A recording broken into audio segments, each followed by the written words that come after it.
For the most realistic steering system available on the market, look no further than Sim Steering from Leo Bodnar.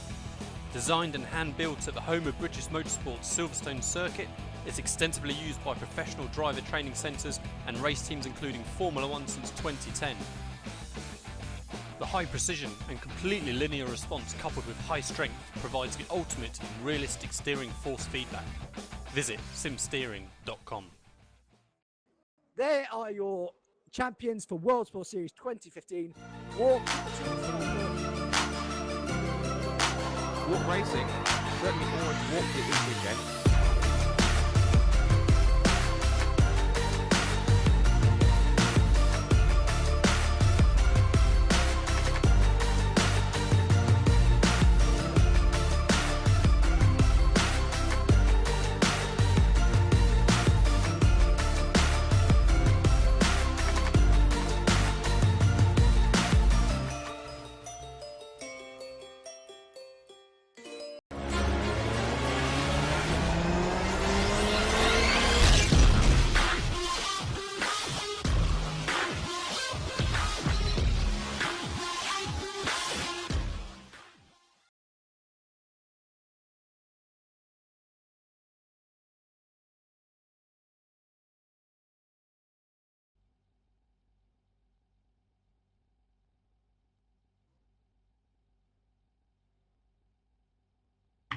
Good afternoon, everyone, and welcome to the final qualifying session of 2015 here at the Virtual Endurance Championship.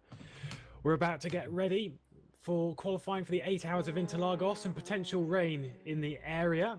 And joining me in commentary is a man who took provisional pole position in the LMP2 class last time we were here. It's Oscar Hardwick. Hello. Hello.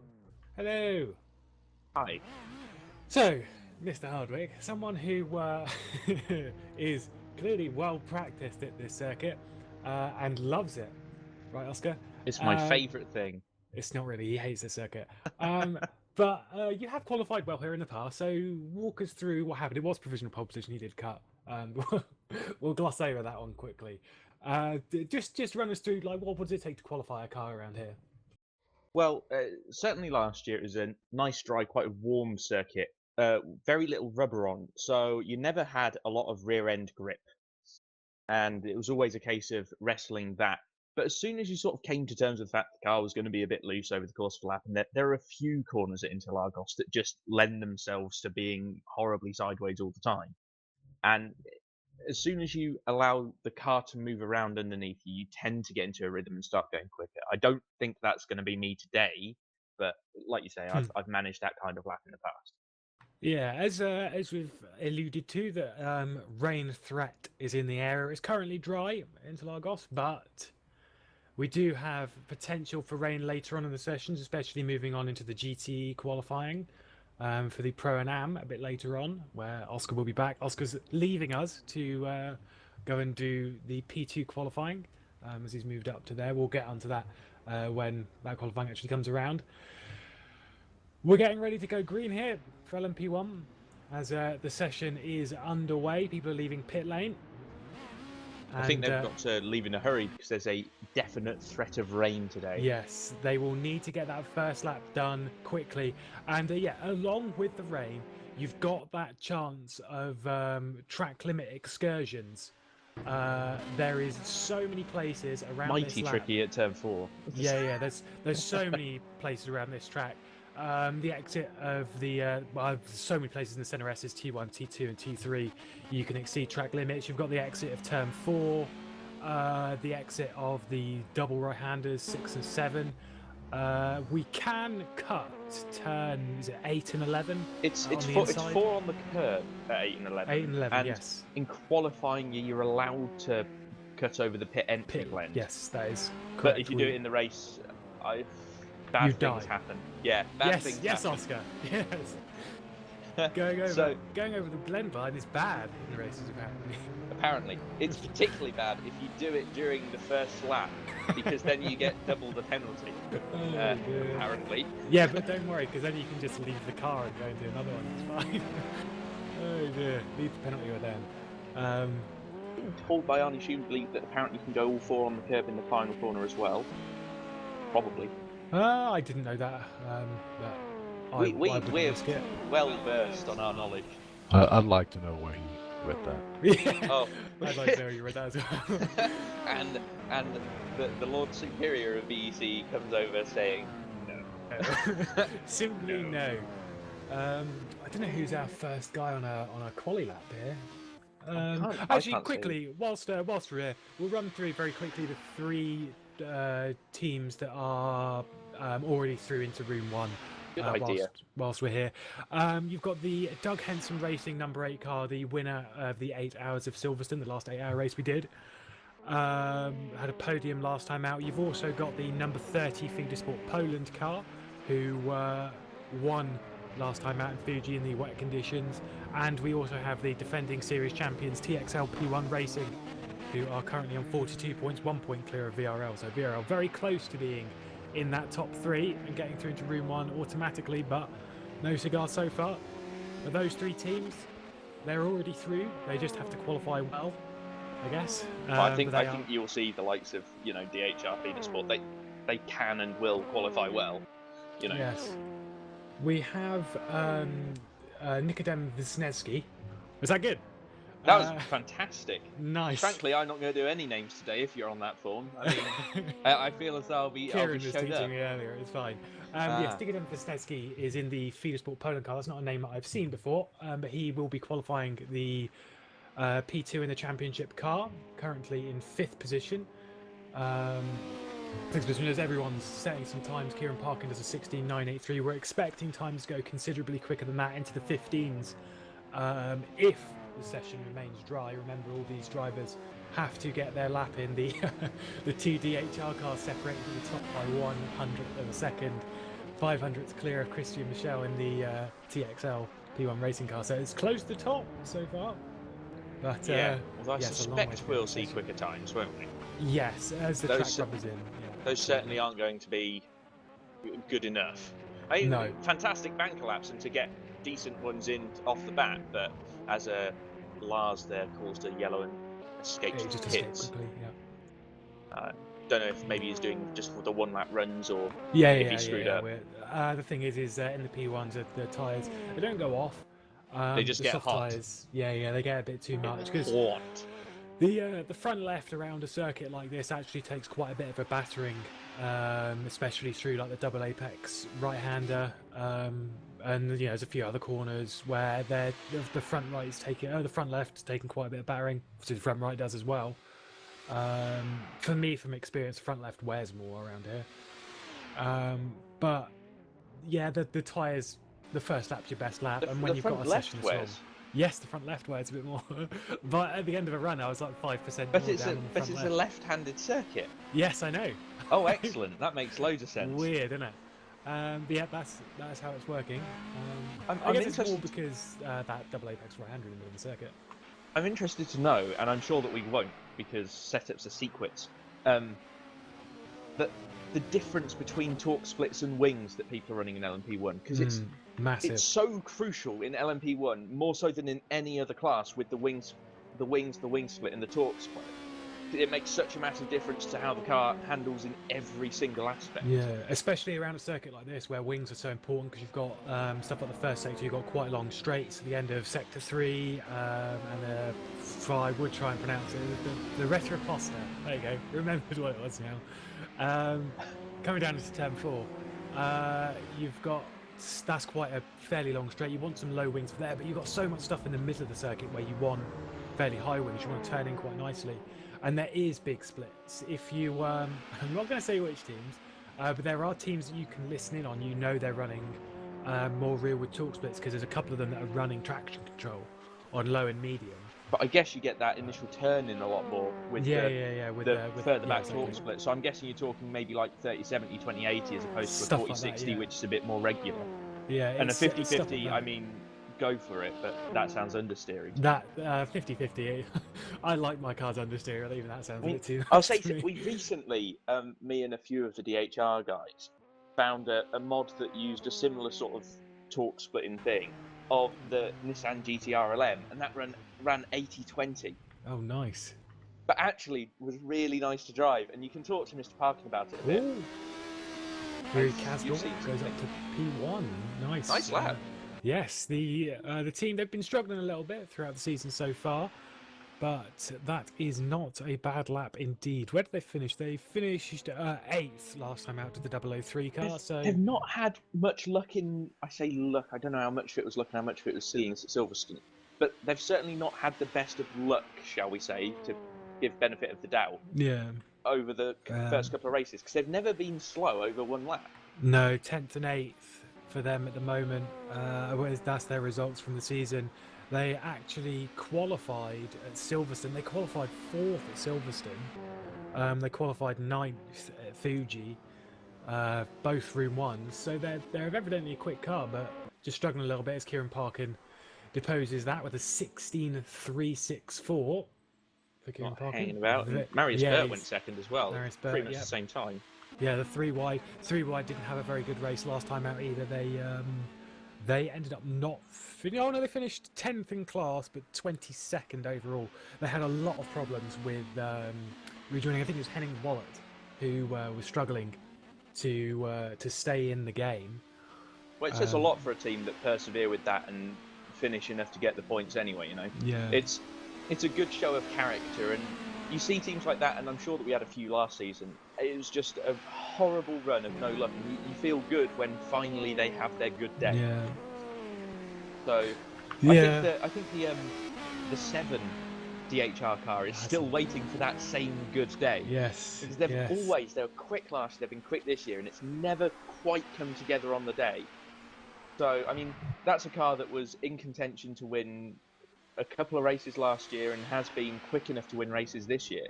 Yeah, should have And been it's quick just enough not to be in come contention together. for Fuji. Yeah.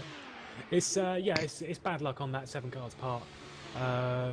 They know that though. They know that they've been quick enough to at least contend for a couple of for at least the win at Fuji if it was dry. But it's a quick car, that 7 car, with quick drivers behind the wheel, and hopefully a slight change in form here in Interlagos. As I say, the final round of 2015, the final round before we head into the 2016 portion of the season and the first 24-hour race of the season at Daytona. Yay indeed. We've obviously got the Raw before Daytona, which is a test race. But then we've got in February we will have the 24 hours of Daytona, so a couple of months before the next actual point scoring race after this one, but it will be a good one, I'm sure. It's quite nice to have that break over Christmas and New Year though, It is before nice a to have point that scoring break, event. Yes, it's nice just to sit down and have a relax. Also, remember next season that we've got the Virtual Le Mans series starting as well, spin-off series to VEC, which I believe you're helping run. I'm going to be involved in some capacity. And, yeah, he doesn't want to oversell himself whilst Lord Allison. Well, you don't want to do. You want to underpromise and overachieve as much as possible. And I suspect I might be. I know from a personal team standpoint, anyway, that we're planning on doing something pretty interesting with the VLMS Championship and it's going to be doing fun things with that.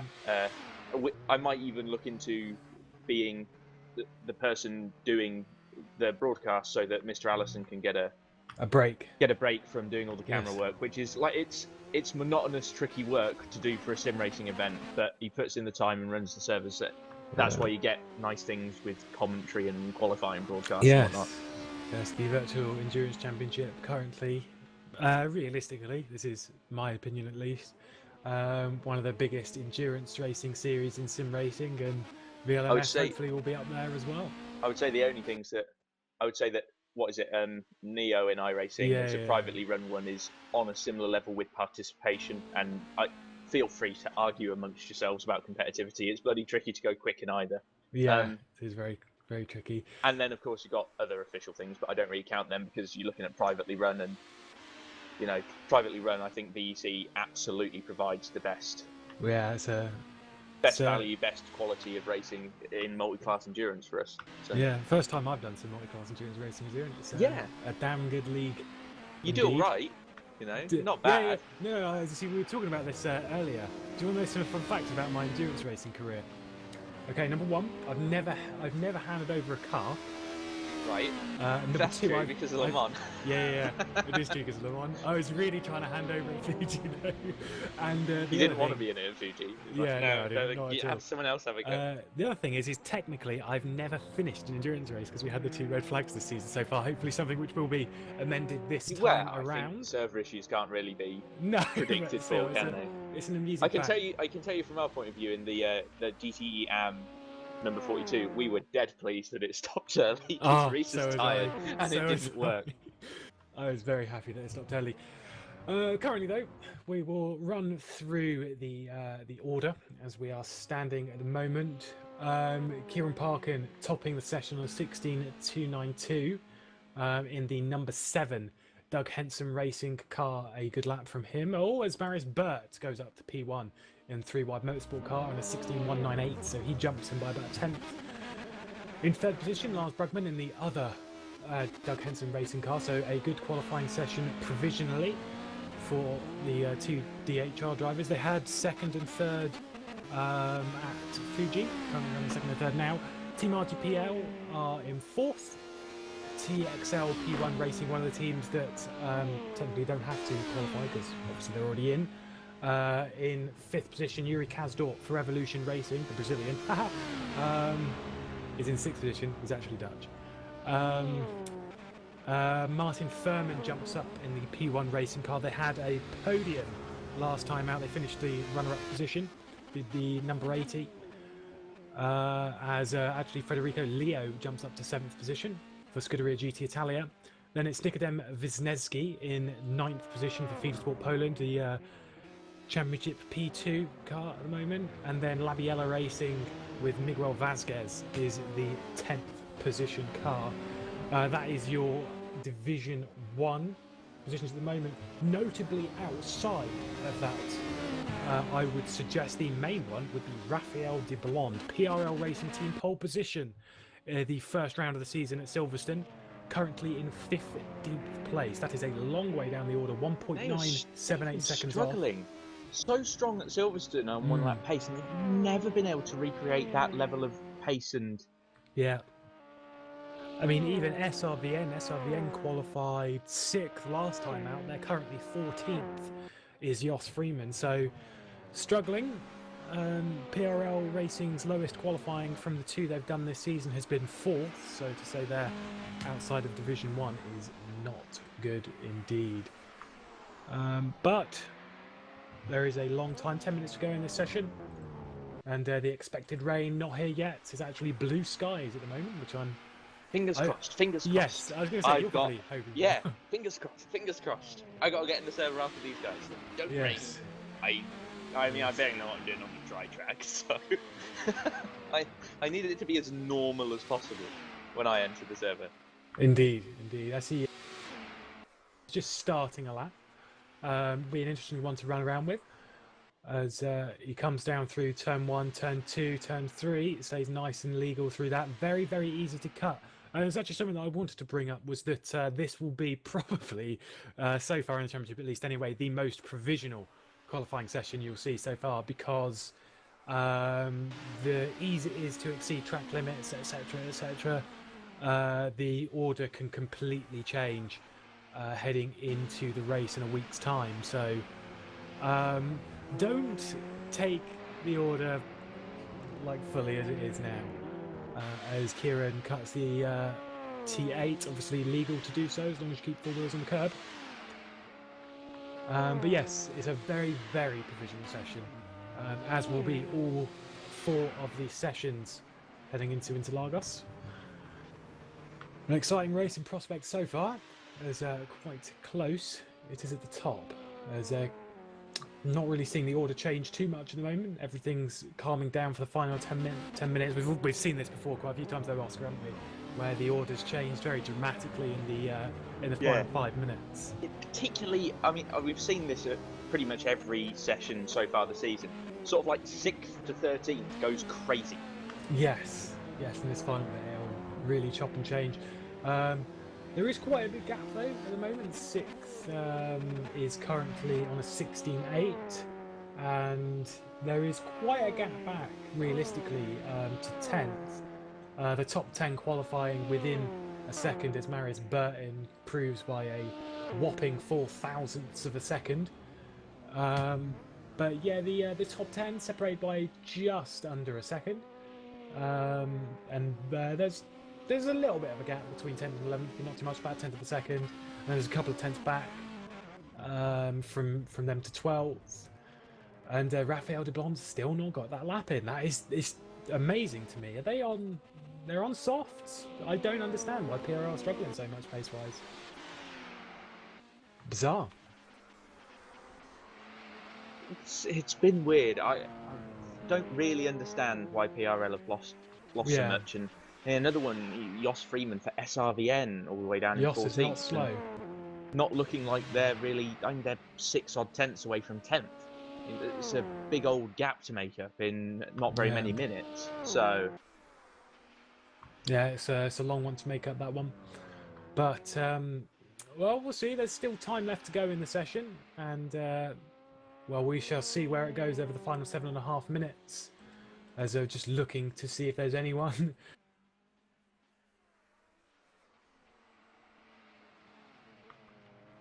I mean, As we've actually Feeder Sport down in 9th, but again, it doesn't really matter for them. No, because they're already in anyway. But I think they are looking to have a better qualifying session than they had at Silverstone, where they actually were in Division 2 for the first round of the season. So they bounced back quite nicely from there. They had second place in that second division, in the second room. But yeah, they've got a little bit to make up. I've just seen Maximilian Melamed has run across the exit of the final turn. Done a little bit illegal, but he's quite close to his original time. Getting a little bit of a draft as well. Does he improve? Yes, he does by 0.04 of a second. A little bit. Doesn't improve position though. There's a Team RGPL driver. RGPL qualified 6th last time out, so they're qualifying around the same kind of place. They qualified 8th at Silverstone. No, sorry, they wrong way around. They qualified 6th at Silverstone and 8th at Fiji. I've got my things the wrong way around on the other screen. It's fine. But yeah, it's going well for them so far. Yes, for RGPL. Qualifying quite consistently this season. Oh, it's parking. And Brugman both improved. Brugman going down to a 0.1 and stays third. Yes, he's 2 thousandths off the back of Marius Burt. This is a three-way fight for pole position. Not much time to improve for these guys, so the pressure's on. The pressure is on. The heat is on. Feel free to let that song be stuck in your head for the remainder of the day. Indeed, terrible. At least neither of us can sing properly in key. I know you've got a grade for it, but at least neither of us can sing in key. They once gave me a qualification for not singing in key. It was wonderful. Well. 16.143, so improves a little bit. Doesn't move anywhere. It's tight, mighty close in the top 3. Yes, all separated by a 10th of a second. The 3-wide car, as a DHR driver, we do keep a close eye on that 3-wide car. It is a very fast car. Lars just on the broadcast. I'm a bit behind, but causing a little bit of an accident in pit lane. That sounds like Lars, isn't it? Oh no, hang on. What's the thing that means light? The opposite. Yes. Yeah. The fun fact with the 8 car this season, never accept where it qualifies, because both times we've qualified, we've had to move back a few positions because of we're dirty illegal people. Lars Brugman actually finished on provisional pole position 4 weeks ago at Fiji, but had to move back into 2nd position due to his fastest lap not being legal. It's such an easy thing to do, though. Yes, it is. It's very easy to do when... We've had it. I think every track this season has had corners where it's just dead easy to fall off, basically. And this will be no exception to that. No, not at all. It's mighty tricky to keep it all within the limits here at Interlagos, which I know from memory. Yeah, yes, this is where we alluded to earlier on in the broadcast. Oscar Hardwick qualified on pole position in room 2. In P2. That's correct. Well, Interlagos. There's time for me to do room 2 yet. Qualified on pole position for P2 last time we came to Interlagos, but had that time with a lovely 1 second time penalty. As Kieran Parkin up by a gigantic amount of time in the 2nd sector. He's actually up by nearly 0.2 of a second, running towards that line. He's looking to secure this pole position provisionally here at Interlagos. I say provisionally because you never know. As he comes towards the line, it's going to be a 15 surely. 15.912, brilliant lap time there from Kieran Parkin. As Lars Brugman also up in the first sector, comes down towards the second sector. He is still up on himself by nearly a tenth of a second. Tenth of a second. Still 2/10 down on Kieran Parkin. He's really put together a lap. Has Parkin in the 7 car. Is it going to be a DHR 1-2 provisionally so far? We have a look as Lars Brugman runs towards the line. He's currently on the 16.196, improves. Nope, he does not. He's a letdown. Yeah, worth pointing out as well, Rudy Kuppen in the number 46 racing car just moved up a number of spots. I think he was in about 13th, now in 8th. Oh, huge brilliant. improvement there. Yeah. As, that's, just to quickly go that Marius Bert's coming towards the line. He's currently in that second position. He's improving on himself a little bit. Oh, very close. Improves by nearly 2/10 of a second. 15.964. Another thing to talk about. Remains close. Another thing to talk about with only 2.5 minutes left. Feeder Sport in 13th, Yes, meaning 13th. currently the provisional top 9 would be server 1. Yeah, there's Federico Leo, who's currently in 10th position for GT Italia. Yeah, it's good guess. They are technically not in. They will be in room 2, as Oscar says. Yeah, Nikodem Wisniewski in the Feeder Sport Poland car. Although 13th is technically within that first room due to them being second in the championship and The victorious. rules and ting. The rules and ting indeed. There's a PRL and SRVN both still down there, 14th and 15th position. I don't see them getting into room 1. It's not looking promising, is it?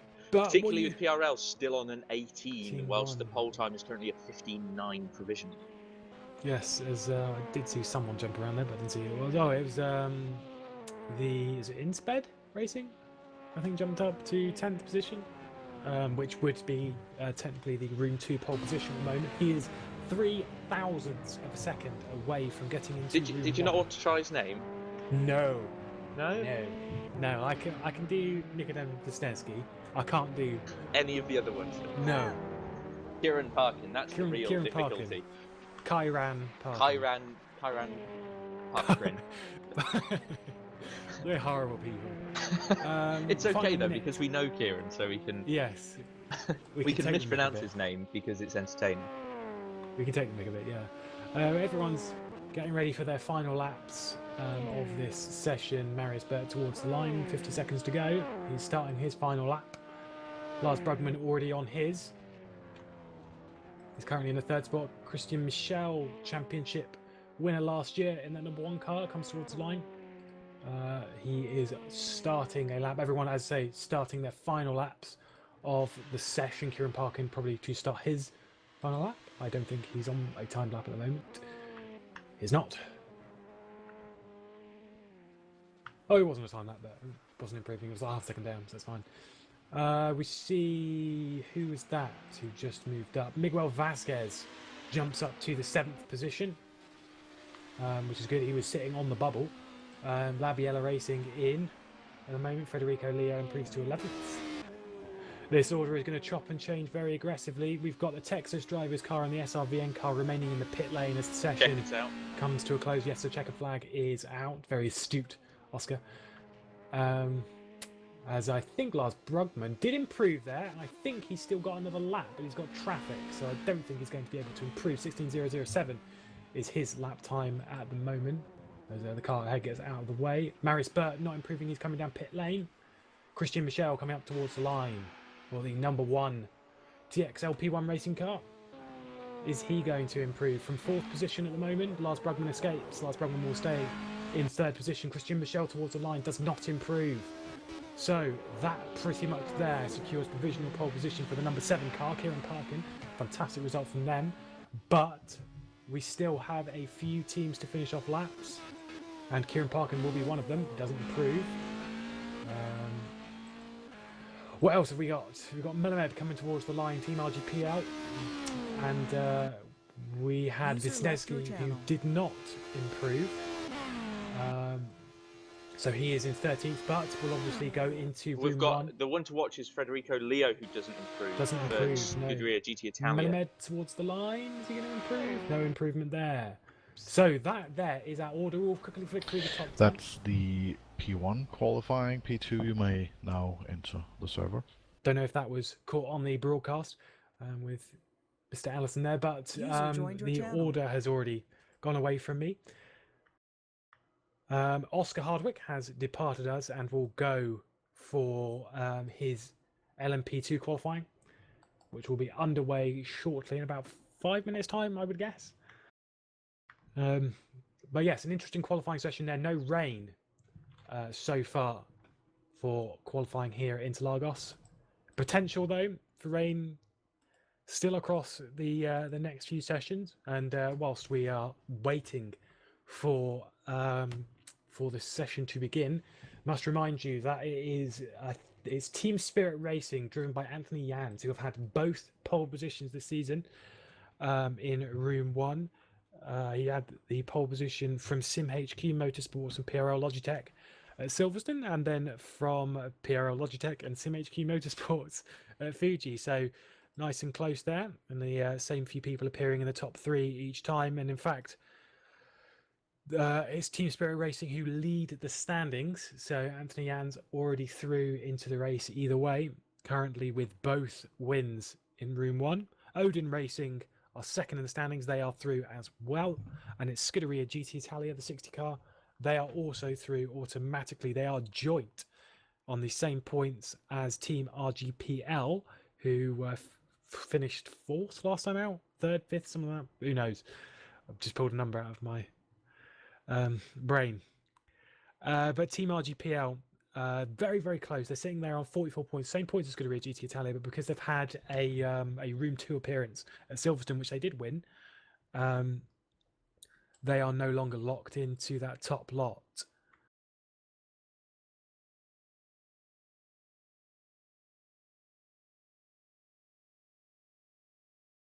As we're getting ready to advance into the qualifying session, the 3rd qualifying session for LMP2 this season, and we'll see who can grab that pole position. I would put my money on Anthony Jans, but we don't know.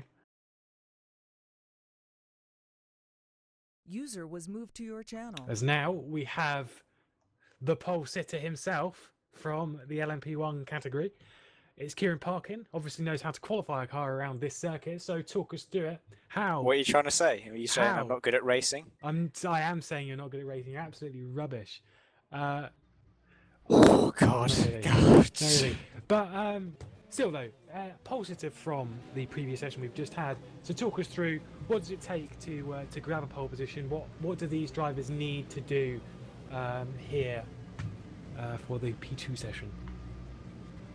Well, I'm not really too familiar with how the P2 drives relative to the P1. I haven't done that many laps in it very recently, but I know that it's very easy to go all 4 off. I mean, there were a couple of times where I had to abort laps because I'd just gone 4 off. It's just so easy to do when you're pushing to the maximum. So basically getting a clean lap in, especially with the threat of rain, and that is a very real threat considering that we've just gone 30 minutes without the rain coming for the P1 session. So I think we could have some rain on the cards here. So getting a legal, fairly decent lap in early on in this session is going to be very important. Yeah, indeed it will be, as the track's dry at the moment. It says, according to Alison, it said it's raining now. It's raining at Interlagos, and the session has just begun. So it's nice and sunny at the moment. Will it remain for this session? They'll need to get their laps in quickly. You can see a few clouds on the outside of the circuit, and the first car to come around to start a time lap will be one that I skinned, so I'm very proud of it. Which one? Jimmy Broadbent. Hey, Jimmy. DHR, teammate. There's the DHR bias there. Yeah. We've got a quota in, so got to start now. But the obviously teammates theoretically to the pole sitter from the previous session. Well, yeah, because like. I did check my side of the replay. I'm not saying anything yet, but it was clean. What are you trying to say again with this insinuating that I'm cheating? Well, Lewis, you should DHR, direct that to Lars. We do, yeah, I was going to say is that the A car comes quite frequent in qualifying, so it's fine. Yes. Right. Um, You're going to have to kind of lead this because I've only got the stream because obviously I'm not the server. Oh. So terrible. well, I'm not allowed. It's against the rules. Yeah. Yeah. Them rules. Too many rules. Too many rules. Oh, Speaking of, Jimmy Allison has just PM'd me on TeamSpeak and said, "Get in here as spectator." So I'm going to take him up Okay. on that offer. as we currently have 18 drivers, I can see there's 3 LMP ones that are still kind of in. I'm assuming they're Ghostman because they're not actually there. I can't see them. Well, one of them is Lars. One of them is Lars, yes. But So I'll beat him up after the race. well, I was going to message him on TeamSpeak, but he seems to have left. So Yeah. He's a Oh. quitter, that's why. yes, he is. That's why he only got 3rd. So Yes. letting the team down, My obviously. fault. Jimmy Broadbent, though. He's currently in 15th position. He's about to complete their first time lap in the number 18 DHR car. Goes to pole position. Wow, shot. 22 That's 2 DHR cars on pole provisionally. Jimmy Broadbent there, a 22.9. Loading in now, so 9. Anthony Yans, obviously, supposes him of pole position. Alien in this car. The 22.334. Anthony Yans, very, very quick. Team Spirit Racing have a 100% ratio pole position and qualifying. pole Both position poles- and qualifying. pole position and You mean pole qualifying. position and race? That's what I meant. Yes. both qualifying sessions pole-wise goes to Anthony Yans. Both race wins to Team Spirit Racing. So very quick car that they've got as he drifts his way through 6th and 7th. And then through 8, which obviously we know is one that you can put all 4 wheels over the white line as long as you've got all of them on the curb. You've also got Kiampa in 3rd. He was one that we thought was going to be fighting for pole position back at Fuji. Alas, did not. He's currently in 3rd position at 23.240. Long time in the session for people to fight towards the top. Fairly respectable opening time there. Yes. Yeah, He's been that's very good. quick in practice as well, I will note that. So it's definitely, I mean, I'd like to say that they're going to take it to Anthony Yans, but I think it's at this point going to be, he's going to get pole and then it's going to be the battle for the following positions. Yeah. But, I mean, anything can happen. Anything can happen. Absolutely. Still waiting on this rain. Still waiting on this rain indeed. No, about Kiampa though, they're already through into room 1, through Championship. Yeah, championship. Yeah, they've actually finished on the That's podium actually a very good both point. races. Finished on the podium both races, both 3rd. Yep.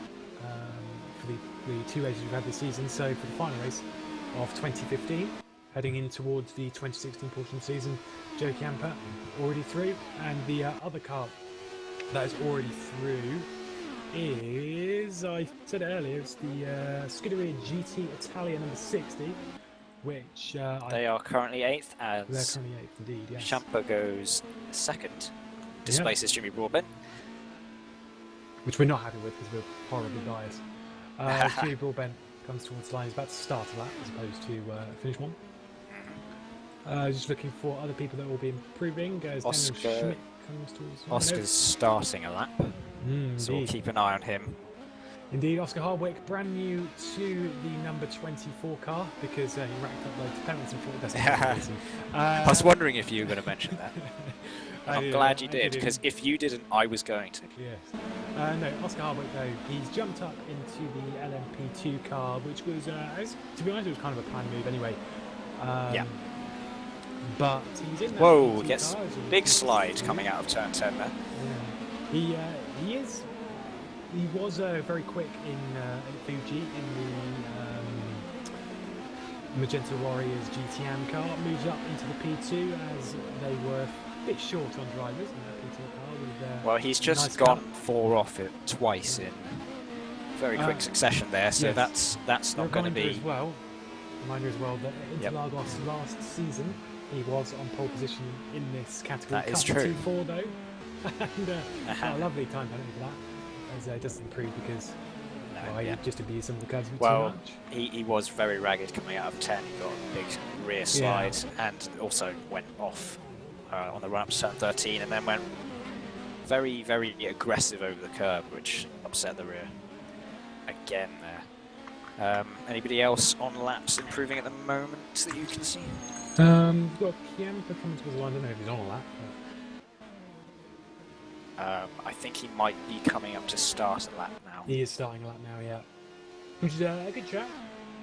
He's a very quick driver in the Odin racing car. He is. Number 69. Largely overshadowed last year by the struggles they had with the GT. Obviously, season 6, him and Per Rosenly won the GT championship overall.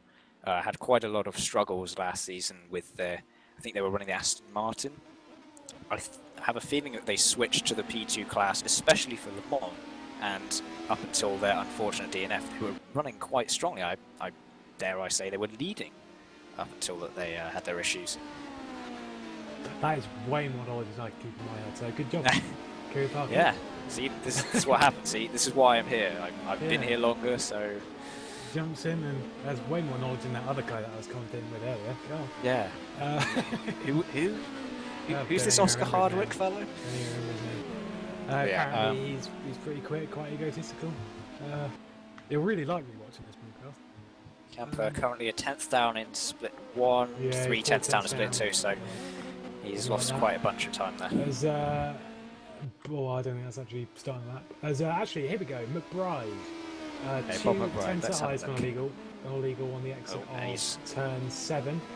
Locked up there as well. 8.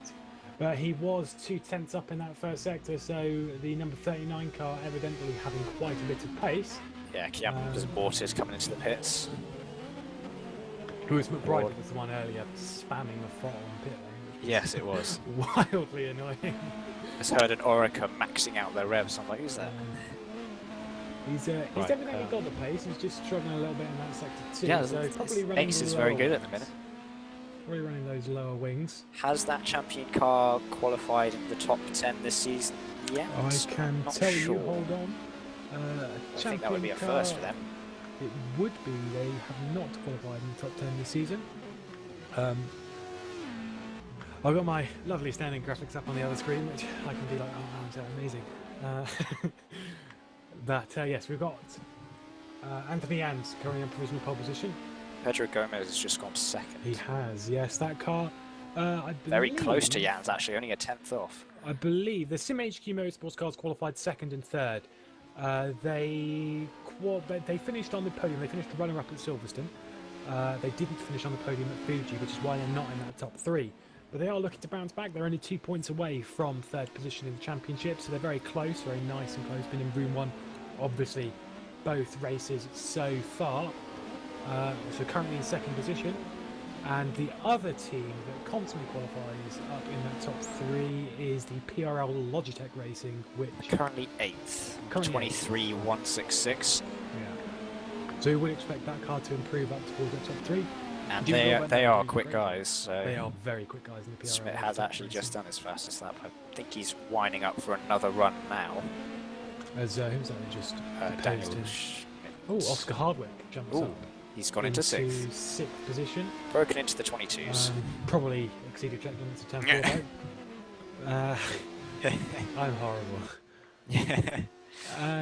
But he will be rejoining us for the final 2 qualifying sessions of Interlagos here, but currently qualifying in 6th, not as a prestigious position as my current co-commentator.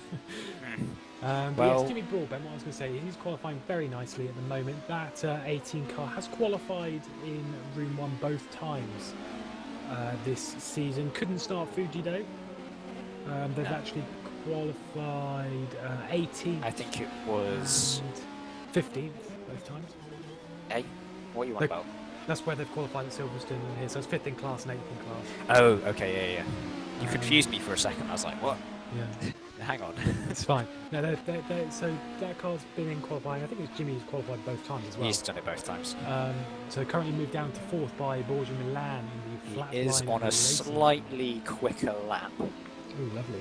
So we'll keep an eye on that, see what the second split is. Here he comes.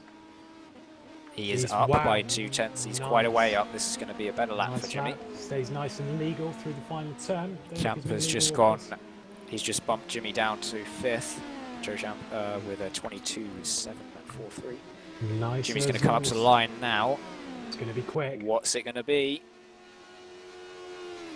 Slight improvement, 22.6. That puts him back into 4th. Daniel Schmidt has also gone into 6th with 22.8. Anthony Jans has just done a 22.128. A fantastic time. He is a very quick guy, is that Anthony Yang guy? He's That doing this below. thing again.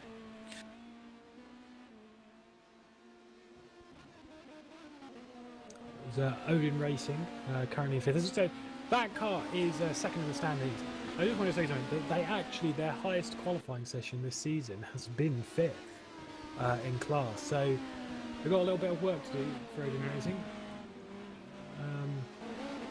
Clearly a team that are more focused on the race, which is obviously what you want to be focusing on the most. So, let's have a look at the bubble, as we like to call it. So the bubble indeed. we've got in 9th Vincenzo Capella for Scuderia GT Italia on a 23.1. We've got Franco Scale on a 23.1. 10th, we've got John Davies on a 23.1 in 11th. So very close on the bubble. I don't know, one small lock-up, one small mistake could cost you that 10th that would otherwise put you up into the top split. Or room 1, I should say. It's okay, I keep calling them divisions. As Jimmy Broadbent does move back up into 3rd position. Oh wow, a 22.5. Great there, he's only That's fantastic. a tiny little bit off of 2nd. Less than half a tenth off Pedro Gomez. Yep. And unlike lap in the P1 qualifying session, all LMP2s in the top 10 are in because the top 3 in the championship are all in that top 10. So that's the important 10th, to know. 11th place bubble is your legitimate bubble. It is a very close one, as you alluded to. Just over halfway through the session now. Still no rain. Still no rain. Yeah, it's weird. Yeah. Well, what it's do, like it'll that say here. the race it'll say the will race is dry, and then it'll rain as we're coming out of. Well, Interlagos is just in a specific place where it might get battered by some tropical thunderstorm, or it might just miss it. That's why we love it. It's a fantastic it might venue. be that the supposed thunderstorms are just not quite coming close enough to the track to pour it down. Yeah, it is actually quite a nice sunny day here in R-Factor 2. Well, it's not a nice sunny day in Bristol, where I'm commentating from. It's actually very rainy, not it's very very dark pleasant. outside here. Yes. So, yes, nice and sunny here at Interlagos, as people are winding their way around, not for their final stints, but we are approaching that final section of qualifying where people will be going out for one last stab at getting into room 1. Not sure who is going to be improving, as I don't think any people are actually on timed laps at the moment. No. Anthony Jans, I think, is on. Anthony Jans is coming up to complete a lap. Oh, no. Well, I don't know. That looked like he made a small... Yeah, he's backed off. Or has he? No, that's just me. Borja Milan, who is 400ths off himself, has just made a bit of a mistake there through 8. Is Anthony Jans going to go even quicker? Or is he? Let's have a look. No. No, he was on an out lap. He was on an out lap, there you go. That's why. Pedro Gomez currently purple through the first sector. A little bit behind Oscar Hardwick on track. Shouldn't get involved in his lap. Comes up through turn 7. Down through 8. Into 9 and 10. I hope I'm getting these corner numbers right. No clue. 11. Yeah, you got it. Cool. I just had to go on board with Oscar there and make sure that you weren't messing it up. He comes down the hill up to turn 13. So far, it's been alright lap. Not great. That's He's 4 off 800 my eyes. now. I think he went 4 off. He's very aggressive over that curve on entry to 13. Is there Jimmy Broadbent purple through the first sector? Just Let's keep an eye on this. Oscar Hardwick comes I'll to keep pit an eye on lane. him. Pedro Gomez across the line does improves by 100ths of a second. As Jimmy That time Broadbent, game. Here he comes, and I think he might even get a tiny bit of slipstream here from he the is champion going to racing from McBride, car. Yeah, absolutely. This is going to be a great Let's lap see. for Jimmy Broadbent. Is he going to go to second? He does. He does. 22.302. Brilliant lap from Jimmy there. Less than 2/10 off of pole. More. Very nice lap time there. As we've got Chiampa, who's also purple through the first sector, by 200 of a second. He's almost a tenth up on himself in that 69 Odin racing car. We do know that this car has not qualified higher than 5th this season. Will this be its chance? Comes up towards that second sector split. Still a tenth up on himself. 6 tenths down. Oh, he's gone a little wide on the exit there. So. Runs illegal there. I think he's also backed off a little bit. Wasn't great, but it's very hard to tell whether they have backed off or not, because when I'm watching from the TV cameras, I can't hear the engine until they get really close, and then I realise that they're still lead foot down. Yeah, it's also absolutely really going hard to for tell it. when you're a P1 driver and you go like, Yes, oh, it no, is. I have a different sense of speed. There's Skelett's Chites in chat have nice with that penalty. Not sure what that's about. No, he's just. Oh, I see. He's hit accidentally hit his. Yeah, that's. Silly mistake to make, but I believe previous rounds that has been a drive. What does that mean? Does that mean a drive-through for the race? Yes. No, drive-through. Or drive-through in the session, so they have to go out and do a drive. Okay. Previous times that we've seen, I think we had someone that did it at Fuji. As, I believe there was actually Joe Chiampa that actually accidentally hit one of his buttons. I think it was indeed. But yeah, it was a drive-through penalty there. Everyone's getting really close to Anthony Jans. Jans has gone slightly quicker on his previous lap, 22.083 now. And then he's also just done a 22.136, so 2 very quick laps. And there's the drive-through penalty assigned to Franco Scalet. With 6.5 minutes to go, he's going to need to get on with it if he wants to get another lap in. It's an easy mistake to make, though. It is a very easy mistake. I'm not going to say anything about people making mistakes with hotkeys or the pit lane or anything like that, because we all know what I did at Indianapolis. Yeah. And what I did in Silverstone, actually. What is the 7 car's signature? Because I did it at Indianapolis and got stuck in the pit lane, and then Adam did it at Fuji and got even more stuck in the pit lane. So. Yeah, the signature me with the 7 car. Basically, it's Nick's turn to get stuck in the pit lane. Though, if he manages to get stuck in this pit entry, then I'm going to be very impressed. I have tried entering the pit lane a few times over my practice runs, and I've never done it successfully. Mainly because I keep bidding on the inside. Jimmy Broadbent continues to be improving himself. That's the first sector. Gets a very slight improvement. Oh, he is, yeah. From McBride. Is it going to affect him? Yeah, is he just going to go for it? Okay. It's just to get those brakes warm. Schmidt behind him. Is he on a lap? He might get a bit of tow. He is on a lap. It is. No, he's lost a bit of time in the middle sector. But Broadbent will be held up now. He is still up, apparently. It might improve. He does. Wow. Amazing. Fantastic. That is amazing. Go, well Jimmy. Jimmy Broadbent. He remains in second position within a tenth now of Anthony Jans. Oh my goodness. Look how close he is. He is pushing McBride through that corner. He's too happy. It was probably best just to come back to the pit lane, if I'm honest. That is a fantastic lap from Jimmy Broadbent. Fantastic. Right, 5 minutes to go. He didn't really care about this championship. Oh, Chiampa, here we go. 3 tenths up through that second sector. And that's a good exit. Did look pretty good. He won't go and challenge. He'll be challenging for 3rd. Yes, I reckon so. He's 3 tenths off Anthony Jans at the moment as he drops down below the pit lane blend line and comes up towards the line. Least resistance. Oh, he's only 5 thousandths off Pedro Gomez. That puts him P4. I'm going to keep an eye on the bubble. We've got. Indeed. Oh, very close. Oscar Hardwick is actually on the bubble. He's in 10th at the moment. No, he's rubbish. He's missed a corner though, so good job there, Oscar. Very talented. Is he going to hold up to Crop there? Did a little bit, but I mean, he's still technically on a lap, so yeah, it's technically not illegal. Nope. As after that drive-through penalty for Scalet, he is not coming back out again. He is currently in 7th position. But he's not retained. I would not say that that's safe at all, considering that the 2 cars behind him are, well, it's a 22.845, a 22.861, and a 22.882. Yes, that's nothing. A close Absolutely session, nothing. And we are heading into that final 3 minutes where people will be leaving pit lane to start their final little run. Anthony Jans is one of them. Borja Milan also. As we've also got Schmidt, Scalet, and Hardwick, although we don't think Scalet will come back out again. But Hardwick also in pit lane. No, that They will be coming out Capella soon. and I believe Arias have just come out. They're around the end of the lap now, winding up to start their final run.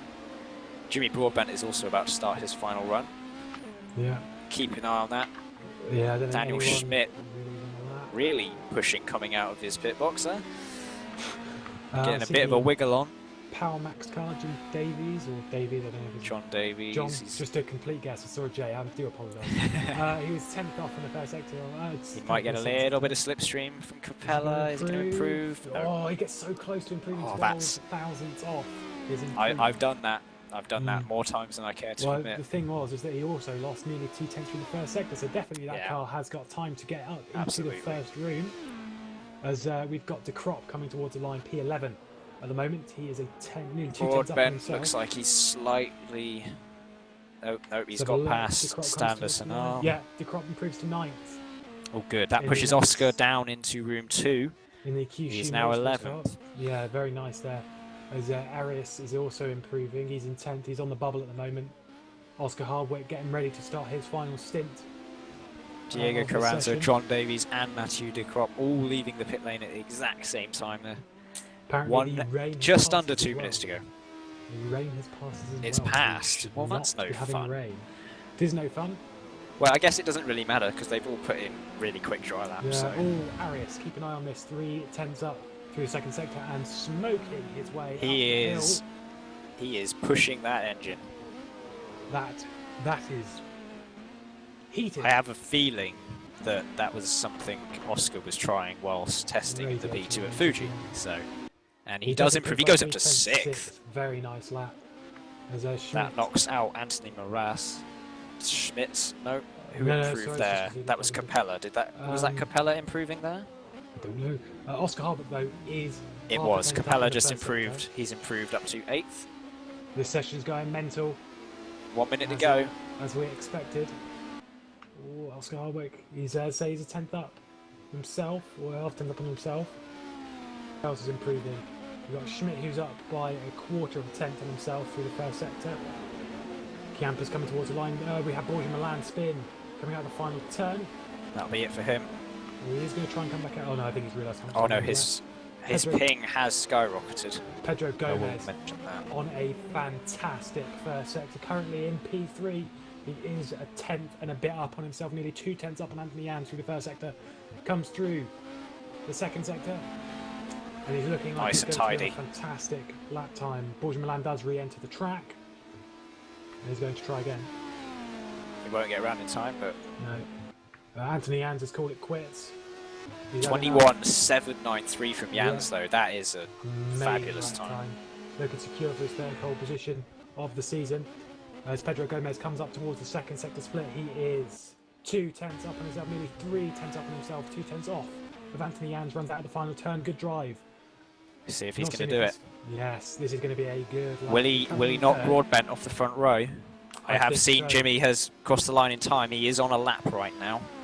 Yeah, he's 10th down on himself. As Jimmy Across the Broadbent. line he goes. Oh, it's a What a 21.858. lap. That's so close. What Fantastic a lap there lap from there Pedro from Gomez.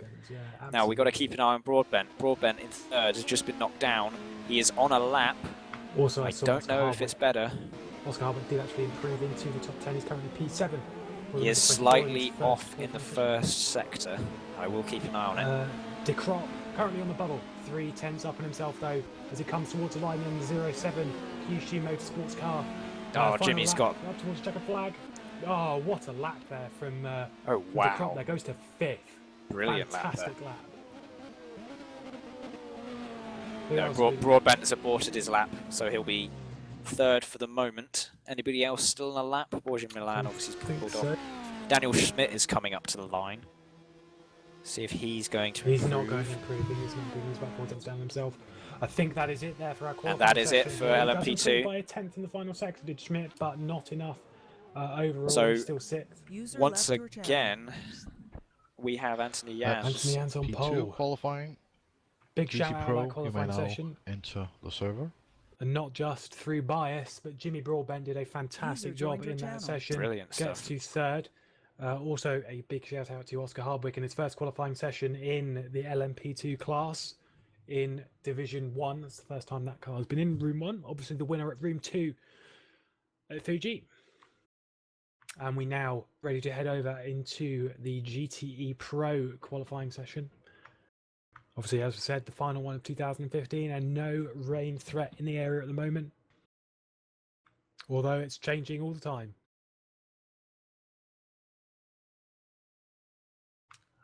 It has been dry for the previous 2 sessions that we've had. And heading into our 3rd qualifying session here for GTE time. Going to be an interesting one to see you get some pole position. It was interesting the previous 2 rounds we've had. And obviously I will go through and tell you who's been on pole position. It has been Revolution Racing at the first round, the 333 car were on pole position. And then the second round at Fuji, it was SRVN in the 011 car.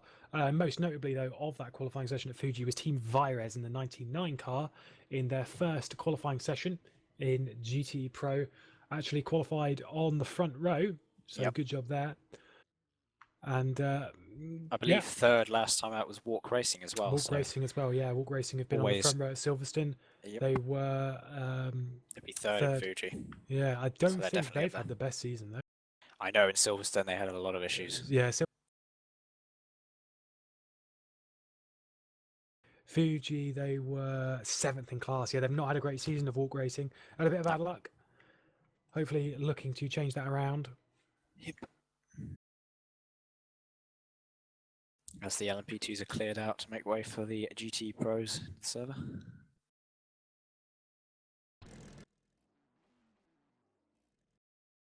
Yes.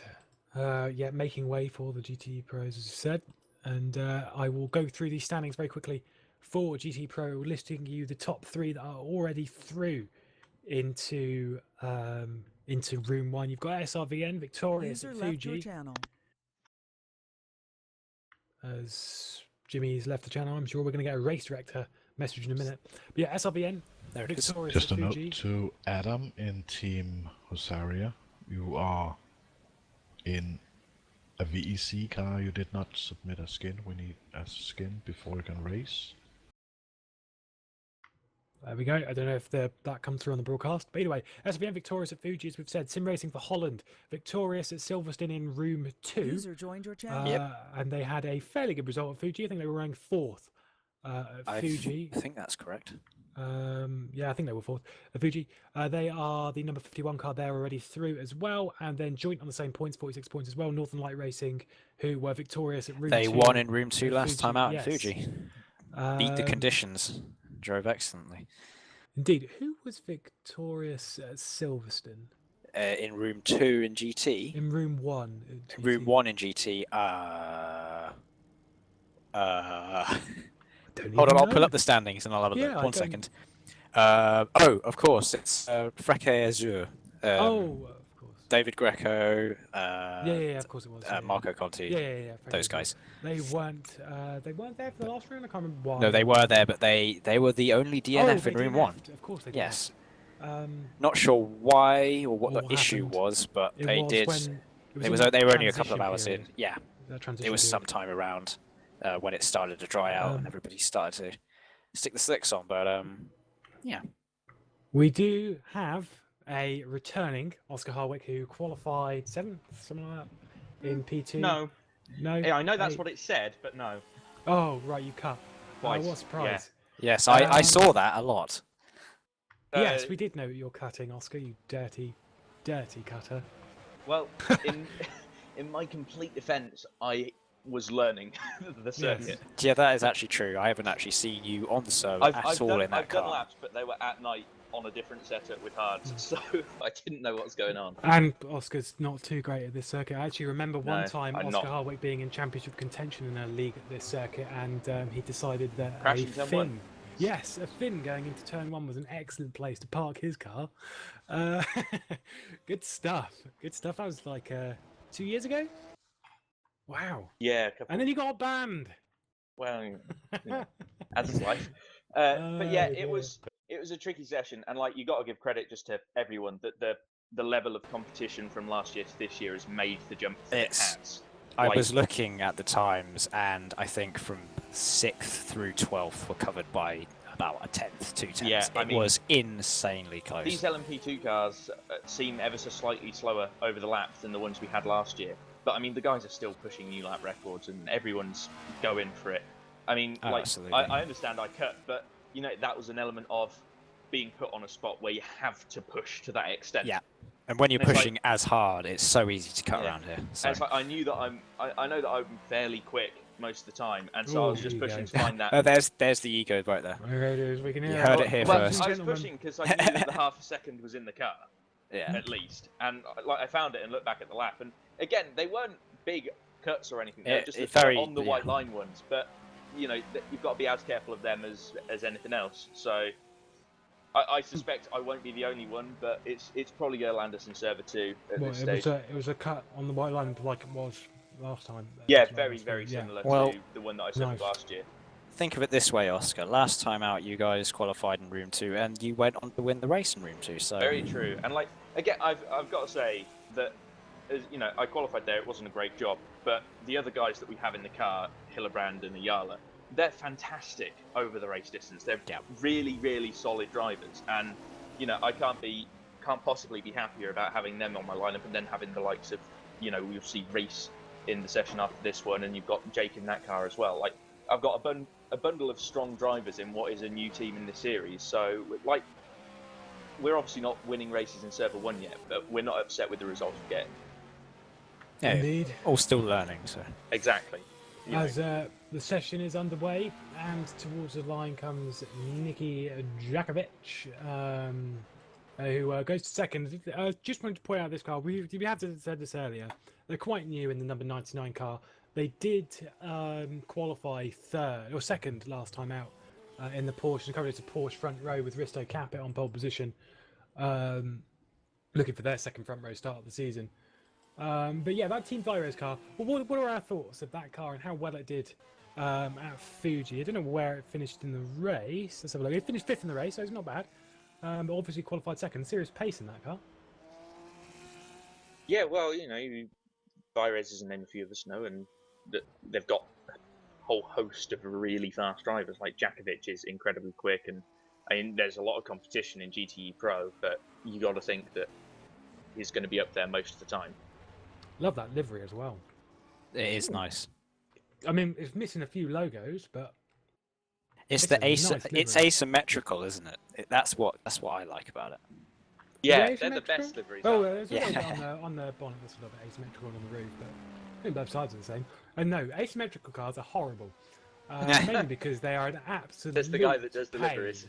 Yes, they're a pain to make a livery of, as I know on the 42 GTE AM car. Thanks, Oscar. I wouldn't let him have any asymmetrical stuff on the P2 car. Didn't like Not on that didn't like the template in No way. To be honest, you're well within your right to say no. Because that normally template does. is not user-friendly at all. Is it Mr. Kolodevich who does a template for that? Is it Kolodevich? I can't remember what his name is. It's irrelevant. Not sure. Oscar's not a fan of him because Oscar got punted off by oh dear. Oscar really doesn't. Thomas Jacobs has just improved to second on a 30.9. Yeah, frontline racing car. Jacobs is good in these, isn't he? Yes, he is. He is. In fact, I raced him at this track not too long ago. Did you lose? No, I beat him. Go away. Oh, well done. Wow. Yeah, I finished third. He finished fourth. High five to Lewis. Yeah. High five. Yeah, thanks, mate. Nice little clap there. Thanks. Attention to detail. But last time out, the Flatline Racing car was actually qualified by Boyd Bryson. They did get through into. Yes, just. Yeah, they were. I think they were P. Class. Yes. I think most notably from the last round was Revolution Racing's interesting qualifying session, which I do believe we've got the same two people out there. It's Davidovic, who I believe was out in Fuji, and it's Sheenfleet, who definitely was out in Fuji. They got DQ'd. They both got DQ'd. Davidovic was quite lucky because they were guaranteed room 1, but unfortunately the 333 were not, so they had to start at the back in room 2. They definitely won't be employing the slipstream trickery this time. No, it is very much against the rules. Arnie Schindler does go on to pole position at the moment. Oh wow, he does. That's quite a big margin. Yeah, it says most notably in this series, and it's quite clear in the rulebook. Drafting in qualifying is banned, mainly for the fact intentional drafting from team cars. Yeah, Nico Barclay has just gone up to second, and Nicky Jakovic has just crushed everybody else. Done a 30.387. Good lap time. That's very good. Oscar, you've driven GTs. I mean, I guess I could talk about it as well. What does it take to drive a GT around this circuit? Have you actually driven a GT around this circuit in a while? I haven't ever driven a GT around this circuit, I don't Wow. think. But having driven the GTs in this series recently, it takes extreme patience because they don't handle. Or at least ours didn't. But I will say that, because I have popped on the server in our DHR GTM every now and then just for a bit of fun, and it's not fun. No. Every time I go on, I say, oh, it'll be just a bit of harmless fun. Not fun. I'm not really a GT person, though, so... It's worth pointing out as well, I guess there's that. The pro cars tend to be a little nicer. They're slightly more oversteery naturally because of the you've got drag more power. difference. And that too. It's the drag difference does that, but then also the AM cars on the brakes, with the reduced braking torque, They don't have any. hopeless. They don't have any. Driving a GTE AM car is a much more patient display, and there's a few guys. Pro is a lot closer, so I can't really speak for that. They all seem to be quite reasonable with each other on setup, but there's like 2 or 3 teams in AM that are just, I don't know, it's full of drivers that shouldn't be in an AM class, as it were. Yeah. Like that Oscar Hardwick guy. Well, I'm not, so... yeah, exactly, you're not anymore. Yeah, he's not anymore, I've driven I wasn't very quick when I was, so... I've driven a GT Porsche around here. That would have been pro spec Porsche around here. Got a podium. The only track that I've got a podium in GT, and then I decided to be horrifically rubbish in GT. Or the field got better. Either one. But, yeah, GTs around this circuit, not easy to drive. It's not like the most difficult circuit on the calendar. It's not like a particularly difficult circuit on the calendar, realistically. But yes, with GTs, the most important thing is patience at all times. As Thomas Jacobs, that was second or third earlier on in the session, is down in 7th. He's now 7th. Yes, the session chopping and changing as Salvo Sardina in the Scuderia GT Italia moved up into the 2nd position. Risto Caput in the Porsche. The walk racing Porsche sits third. He's been knocked down to 3rd by Sardina, I think. It's always constantly changing. And it's it's just a constantly changing session, and it will be all the way through. Bram Beelan. Try again. Davidovic goes 2nd. Yes, Davidovic. 11 hundredths off Nicky Jakovic. Very close session so far. Yeah, so Bram Beelan though in the SRVN car, I believe that was the one. That's pole. They got pole by I believe quite a large margin. As Arnie Schindler goes into pole. Yeah, it was 30.276. Revolution Racing's Vipers looking pretty damn quick. Yeah, the circuit they were leading a little bit at Silverstone before a few incidents, but I think the 33. Yeah, the 33 came second. And the 333, I think they had a driver swap issue and a rejoin problem. They were leading, and then they spammed the rejoin. Yeah, which turns out I think was the cause of the server having a boo-boo. Nicky Jakovic goes up onto pole position. He does, 130.137. Very quick driver, and he moves the Revolution Racing to 2nd of Arnie Schindler, and 2nd and 3rd for the 2 of them. So looking at it right now, obviously SRVN are pretty safe in the top 10. But Northern Light Racing, 9th, they're also in the top 10, and Sim Racing for Holland, where are they at the moment? They are 19th. 19th. Wow. So right now the cutoff would be 9th. So So that means the 211 is not in room 1 at the moment. At the moment, yes. Provisionally, of course, it all will change later on in the session. There will be so much change as the session progresses. We're approaching the halfway point here for the GT Pro qualifying session. Interestingly enough, Thomas Behar in the number 2 car is out on the hard tyres, according to Live Time. It's true. No, he is absolutely out on the hard tyres. Don't know Maybe if just getting comfortable with the car, getting a bit more rubber down before he goes for an all-out attack. I don't know.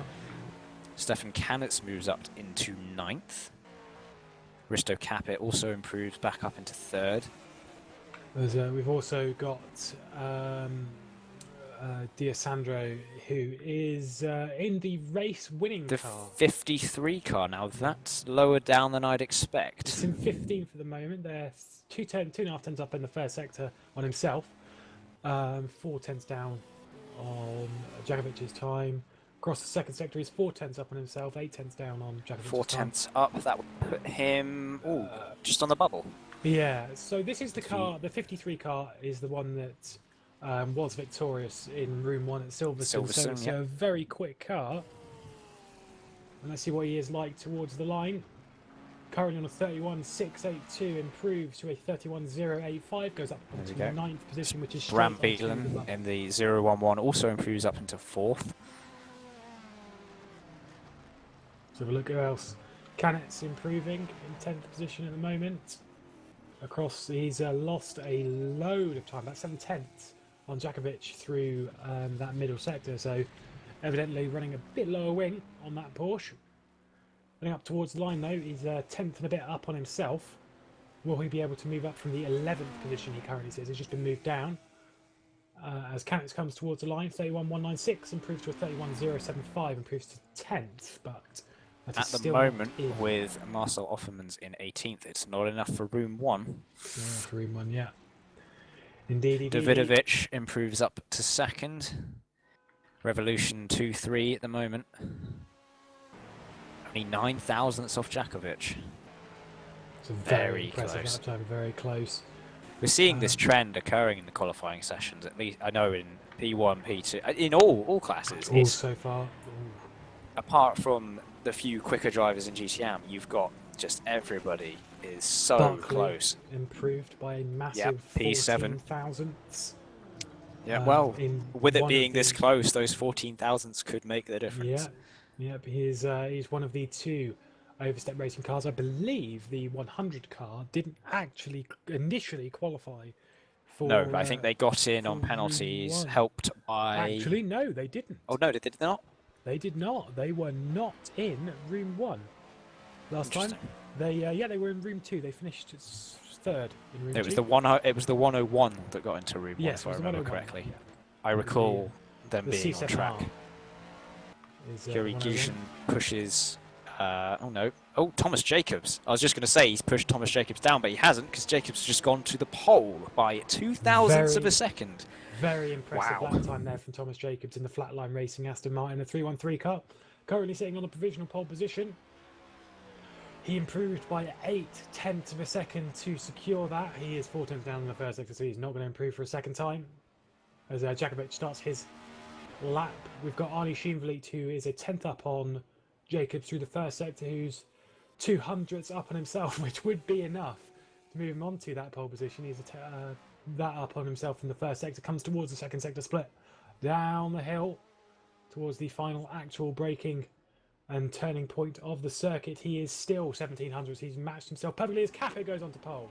Capet pole. 29.9, first person to get into the 29s this session.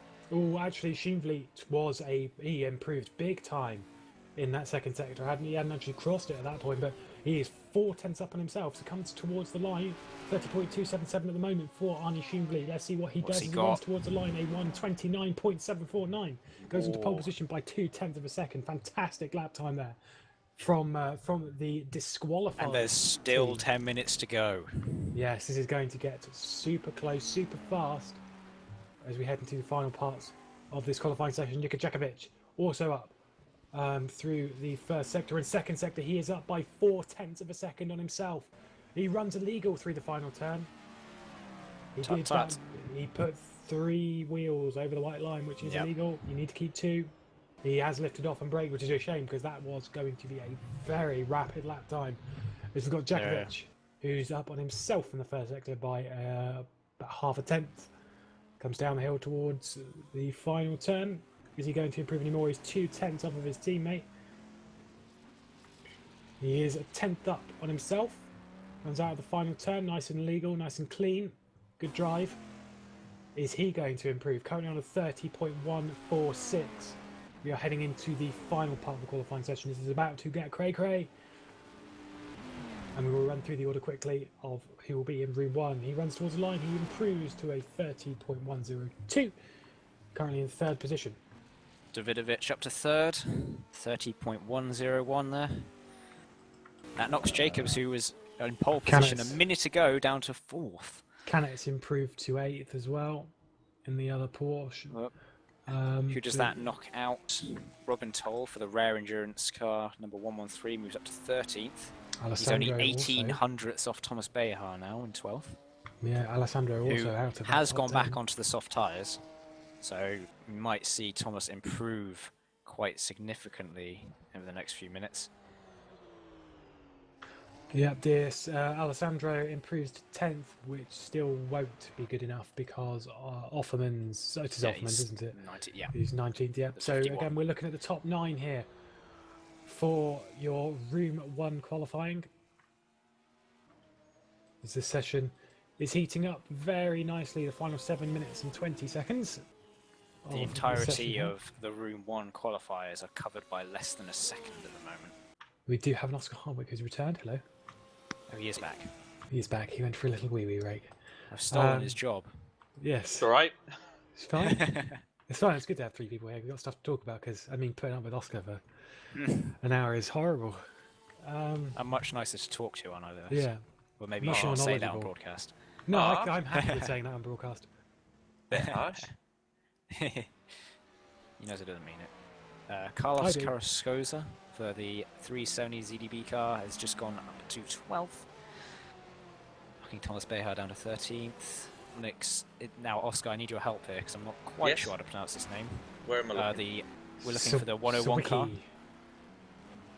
101. Savicki. Yeah, Dominic Savicki. Savicki. I was just going to say he's improved, but he's been knocked down by, I want to say, Robin Toll. I think he may have just improved. Yes, he has. I think so. 138.92. Not quite the enough. Other overstep car is actually within that. He's moved up to 8th, isn't he, Go Barkley? The other overstep car, the Aston Martin. Yep. He did get a little bit of traffic in that final sector, as it looked, from Schubert, but still improved that lap time to 30.481. Probably actually got a bit of a draft from it, to be honest. Risto Capet has improved slightly. 29.937. Very slightly.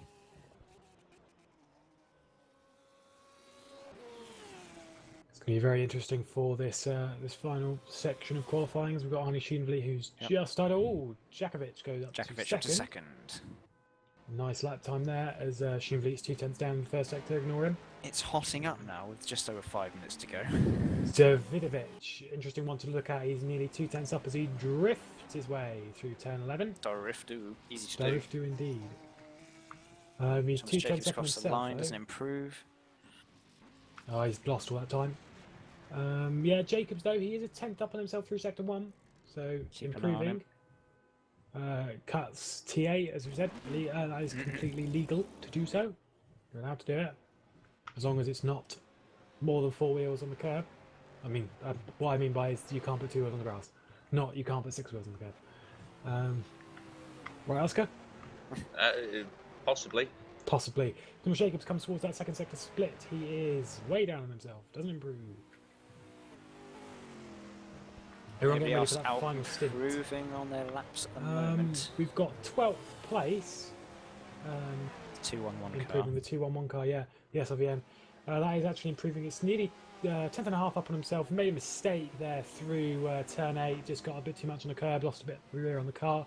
It's not costing too much, but I don't suspect he'll be improving through this second sector. Certainly not on the lead. He's actually got Jakovic right behind him as well on track. Who's Jakovic on a lap, or is he on an out lap? I think he's on an out lap. Okay. Yeah, he's on an out lap. As Giesen gets out of the way. It wasn't improving anyway, as they did lose a bit of time from taking a bit too much curb from that turn 8. Not really many people on laps at the moment. Everyone's getting ready for that final run. 3 minutes 50 to go by my counting. I'm going by live timing, so.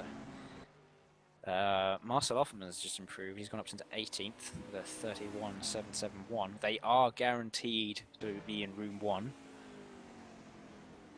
It's merely a formality for them. Yeah. Sardina though, he's as we get a bit of P7. cloud over the circuit, but yeah, It's gone a Sardina little in dark, 7th is half a tenth up on himself through the first sector, so he's improving just a little bit. As the And cloud he's cover only- does get a bit more, that will probably decrease the track temperature just a little bit. Yep. Every little helps, I guess. He's locked up humongously into turn 8 though, turn 11 rather, Sardina. So probably Easy to not really do quicker. there. Very, Slow very speed. easy. Yeah, slow speed. The front right is quite unloaded with the undulation of the I- track. He's still a I 10 do and a it. half up on himself. It's Sardina in 7th, so doing a good job. However, the car behind is one that I'd be looking at. Nico Barkley, currently in 8th position. He is 2.5 tenths up on himself. 2.5 through the second tenths. sector. That would gain him Quite a bit, I would assume. 1 position at the moment, but be very, very close to Bram Bielen in P6. If he can Oh, there he goes. consolidate that advantage. to There we 5th. go. Salvo Sardina goes up, well, to 7th. Now Barclay up to 5th. Very as nice you lap time say. there. Yep. And actually, Nico Barclay and Miroslav Davidovic have posted the exact same time. A 1:30.101 for both of them. Lovely. That's, yeah, very impressive. Tasty. Yep. As Mr. Bailey would say. Delicious. Delicious. Or lovely. Lovely. Gorgeous. Yeah. I don't know if he'll actually be watching this, but still, I'd assume I not. don't know know what he's he doing is. today. Yeah, no, neither do I. I know he's not qualifying. That's what he's doing. No. Not Skimp qualifying. out. Well, when he said that he couldn't qualify the 8 car, I'm presuming that meant that he had plans. So he might be out at the moment. I don't know. LYF plans. Jacobs has made a big mistake through 11 again. So a lot of people now pushing as hard as they can. Track's getting rubbered in there, trying to Yep. push the car as much as they can and making a couple of mistakes from doing so. As Arnie Schoenvliet in that 333 car, still on your pole position, 300ths down on himself through sector 1. Arnie Schoenvliet doing a good job of Risto Caput, not improving for the first sector. It's pretty close though, but just Caput Not does quite. improve his time. He is 5 thousandths behind Niki Jakovic now. yeah, Jakovic who's about to start his Yep, Final 1 minute lap. to go. So need to get on with it if they want to get their final laps in. The circuit's getting very dark now. As, the Who have we clouds- got? Who have we got that's we think is going to make it for their final lap? With only a few seconds left. I don't know how. Where would you say you need to be on the track right now? Well, I don't know how many seconds we've got left because About 40. I'd say Davidovic's probably going to be the last car. It's going to be close. No, keep an eye. Risto Caput might actually get one in. He's a few cars behind. Have a look. keeping So I an can't eye. actually see perfect timing at the no. moment. No. No, we've got I'm 20 watching. seconds to go actually. We've got plenty of time. There's a few drivers that go through it. Davidovic crosses the line. Caput, Alessandro. Caput there on his final Final lap laps. doesn't improve. Well, no, he's still going. He's still got one more. No, Whether he's, he decides to done, take he's it or pulled not. over. Is he pulled over? Okay. Yeah. You've got it slightly ahead of me. 'Cause I'm Yes. doing by live timing. Final 3 seconds. Checker flag is out for this session. As, who was that who jumped up? Beelan. Beelan. Fantastic lap time there in the P4. 0:11. Remember pole sitter back at Fuji. Ram Beelan. Well, Van Buren. Van Buren, yeah, but there Yeah, was Van that car. Buren. It was that car. It was that car. But always interesting to see. Canitz that- crosses the line, doesn't improve. He's in 9th. He is on the bubble. Robin Toll crosses the line. He's done.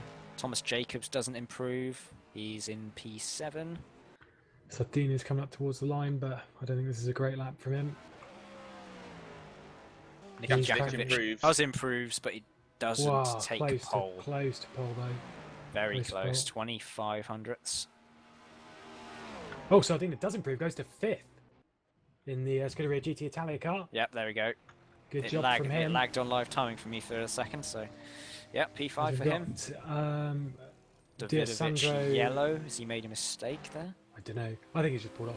No, he's crossed the line. He's The 53 yep. car coming towards the line now. Let's see if he can improve. He's currently on a bubble 3 in 10th he position. needs to just a little improve. bit off. He needs to improve. Doesn't improve. Doesn't get in. It's No, going to be pole that's it then. position for room 2 for that car. but Arnie Schoenvliet is going to be on pole position Once here. again, I believe. User In left these- your channel. No, And Arnie that's Schoenvliet's it not on pole. for pro qualifying. You may now join the server. I mean, oh no, actually, no, good shout. That triple User three joined car your was channel. on pole position in Silverstone. Good shout. See, yeah. All right, yeah. I had a Yeah. championship. It's like, battle all right, with all Arnie. right. All right. Nerd. No, yeah, you should know that stuff. I mean, Arnie Schoenvliet, very quick driver. I know because I Yeah, had to very battle good. Cleo Yeah. with him. He won that championship, I believe, by Yeah, quite he a did. margin, if I remember correctly. Yeah, he did. He won it by like. But that I think was, I think it's about once 150 odd again- points off Yeah. in front of me. I'm Once second. again, much closer in this session than he was in the Clios. Yes. Very close session. Yes, he is a fantastically fast driver, but we are heading into the final qualifying session here of 2015. Now here comes the DHR magenta bias again, Bias, because we've yes. got a It's gonna be DHR and wonderful. a magenta GTM. So Yeah. prepare your ears, everyone. Yeah. Magenta GTM is the pro skills department of Magenta because Reese is in it. So it'll be an interesting session. I mean, we normally see that pro's a bit closer than AM, and it's because you've got the likes of pretty wide Texas and Dark in AM that just sort of Yeah. put their foot down and seem to be about 3 million light years quicker than anyone else. And through Scuderia some sort of GT magic. Italia, they've been up there quite a lot. They have actually, yes. Yeah. They cause bother. I think it's that 458 and the Aston. And they're just saying that better. as well, the 033 Viper for Revolution as well is fairly quick. Yeah, they're just better than we are in the fight. I've not got a good excuse for that one. I'm waiting to see if our guys are gonna come into the server to qualify. Come on. Get in the Porsche, you beautiful Swedes. I'm not sure who's going to qualify. I presume it would be Scheller. I thought that he was poorly. Yeah, that's what I thought too, but they're still confirmed. Confirmed. I've seen both of them on doing laps, so Oh, okay. and I know that Scheller did have a problem with his wheel, which he fixed yesterday. Yay! So I'm hoping, because if I'm correct, I think that they have to be here, otherwise they forfeit their spot in the league. So Are either of them on TeamSpeak? What were we talking about? we're talking about 88. The 88 had some emergency for Stenbeck, so he's out of qualifying. Ah. Yeah, he has been pretty sick, so. Yes, he's not been well. They've been trying to get. I think that I saw Ryan Reed Edwards testing in that car a couple of days ago. Yes. Very fast at rallying, as we found out fairly recently. And Not to Oscar bring up was. every topic that frustrates me. Yes, Oscar was actually his teammate in a think championship which he Oscar wasn't very threw quick. away. Yeah, Yes, he wasn't super quick then, but we should just change this into the podcast of things I done wrong in sim racing. the Oscar bashing podcast. Yeah. Oh dear, we're getting ready for the final qualifying session here. As we've had two different pole sitters in this category as well. Scuderia GT Italia had the pole position back at Silverstone. Silverstone, yep, that's in right. the And then it was 31 Dark car. It was Racing. Dark Racing, the 845, who've been on the front row both times. I'm assuming Adam Taylor's qualified it both times as well. Yeah, I think so. But they will be looking to try and get another pole position. They also had pole position as Oscar will remember. Speaking of bashing him, at Indianapolis in the test race. So Yeah, that's true. yeah, I won so- that race though. Did you? Oh, I won that Yeah. race. Aw, I love how Good he for himself felt the you. need to bring that up. good for you, Oscar. I felt the need to bring that up. Yes. Meanwhile, it's you going, oh, remember that time Oscar didn't come Oh, first? dear. The thing is, though, with Dark Racing, they may have started on the front row in both races. Had a pole position last time out. They have won both races. So Dark Racing, the 845 car, obviously automatically through into Room 1. Yep. You've also got the M Technology Fruc24.de, which is a really annoying name. Please shorten it. The number 20 car. You can just say Car 20. Yeah, could I say don't know Car why this 20, is such an issue. because it's a stupid name. That's the issue. You can't say that on broadcast. I can. You can just say the M Technology car. I'm sure they won't mind. Yeah. In fact, I'm pretty sure that someone supporting them is in the chat right now. So, you know, you just Sorry. tell us how you would like to say the name of your car, and No. we'll be done with it. Just No. Yeah. No. Look, I'm appealing to the We spend the crowd. whole and broadcast yeah. bashing Oscar. It's now our turn to bash someone else. It's fine. But anyway, that car's finished on the podium, both Room 1s that it has been in for the 2 races this season, so they are automatically through as well in the number 20 car. And then we have the 3-wide motorsports car who won Silverstone in Division 2, Room 2, whatever. They also finished 4th at Fuji, or 5th, I guess. In the number 43 car, they're automatically through. You had a good race with them. That's good for you, mate. Adam Taylor is going to be the first person to complete a lap here in the 845 car, the championship leading dark racing car. Speaking of bashing Oscar, a driver that you were supposed to have at the start of the season. I've just seen that in chat. Remember that time when Oscar got 2 drive-throughs? Oh dear. And then decided to jump ship. 98? I don't know. Not sure. If you are a driver, tell it. Yeah, see? He's even just said in chat, you can say M Technology, that's okay. Yeah. That's fair enough. Can you not say M Technology? Say M Technology. M Technology, there we go. There you go, no problem. Team name sorted. Oh, it's Enzo Fazi. Yes. There you go. I'm not upset by that because I'm quicker than him. Wow, okay. That just happened. Oh, Can we move on and actually Adam pay attention? Taylor Because runs towards the line to complete his first lap. important things are happening. Followed across the line by Faber. Trevelyan Johnson, 32.5. Remember, it's Ed Trevelyan It's Johnson. Ed now, Trevelyan not Johnson this time. I think there's Jenny Simonchich there for Vodball Racing. No, he's very Wow, okay, he's gone quick. good. 32.266. That's not Fair going to be enough. good enough for pole. Oh no, obviously I not. suspect you're going to see a high 30 for pole. Yeah, Yes. I'd say so. But Simonchich, I saw him testing a little bit not too long ago. Very quick driver, of course. He got brought into the Vodball Racing Foundation that million years ago now. Quite a while ago, yes. Did a few races for them at a different league not too long ago. He's a very, very fast driver. And this is his first time in the car this season. It's been Darry Tappert that's qualified that car twice. They've been in Room 2 both times, so looking to get their break into Room 1 in the 014 car. Good job so far, and that is not the sole rain.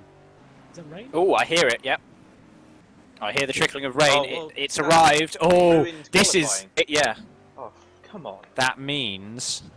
I mean, I'm going to go out on a limb and say that that's That's probably Jenny the Simmons quickest control. we're going to see. So it's time to sit here for 20 minutes until... Right. Oh, it's actually stopped raining. Well, it's not. It's just, it's just a bit that I was looking at in my... Keep an eye on it. Well, still 20 minutes to go. It could stop. And with how many GTMs we got? We got 20 GTM cars going round. If they continue to circulate, Yeah, it could dry up. They need to get out there on the wet tyres, dry up the track as much as they can, make sure they're getting rubber down on the track as well. Though I will say, with it threatening thunderstorms all day, It's very... I yeah. don't think it's going to stop. No, I think that could be our qualifying session done, ladies and gentlemen. The final qualifying session of the season. The rain did hit. Unfortunately, towards the end, yeah, you see, I've got a couple of people leaving, just going, oh, it's not going to improve anymore.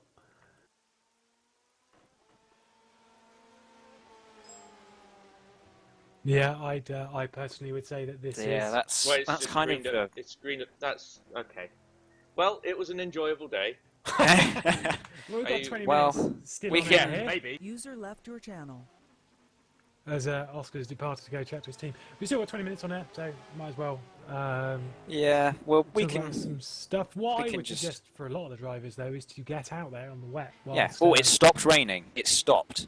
Very interesting. Oscar, get back in here. Where is he? I need to message him. Where's he gone? Where's his damn channel? 42 But with it, she could drive towards the end of the session. Could rain a bit more, though. We don't know. But provisionally, what we'll do, we'll list the top three as say Dark Racing, M Technology, and 3-Wide Motorsports. The 845, 20, and 43 already through. Which they are 3-wide and dark. They're all in the top 10. So the top 10 as it is Vodball Racing currently on that pole position. followed by Dark Racing's Adam Taylor, Scuderia GT Italia, Overstep Racing, Them Technology, 3 Wide, the Texas Drivers Car, KCM Sim Racing, Sim HQ, and Files Racing, which is not a name that I've seen. Ed Trellin Johnson rejoined. Revolution Racing goes first. Well, he's probably seen the rain, left, and thought, you know what, we're 4th, done. And then his teammates, because I believe they're all in the same team speak. Yeah, they are. When they do this, they probably said, "Oh, it's stopped. Get back in here." Yeah, it's. They need to get out there though and dry it out, because at the moment it's pretty damp. Yeah, that is the most important thing. You need to slap on some inters or wets or something, and just get out there, clean the track. Because there is. We've still got Simonchich out there on the soft tyres. He's feeling brave. He is man moding to the maximum. He's doing pretty good though. He's not spun off at all or anything. There is it is very, very faint drying line. It's still damp though, as I'm watching the stream, somebody having a massive slide coming down the final straight. We'll just see if Oscar's back. Is Oscar back? Yeah, he needs to get pulled back in. User was moved to your channel. Hey, Oscar. Right, that's it's the abandoner. Oscar doing team stuff. Yes. Super secret setup adjustments so that they have essentially infinite grip.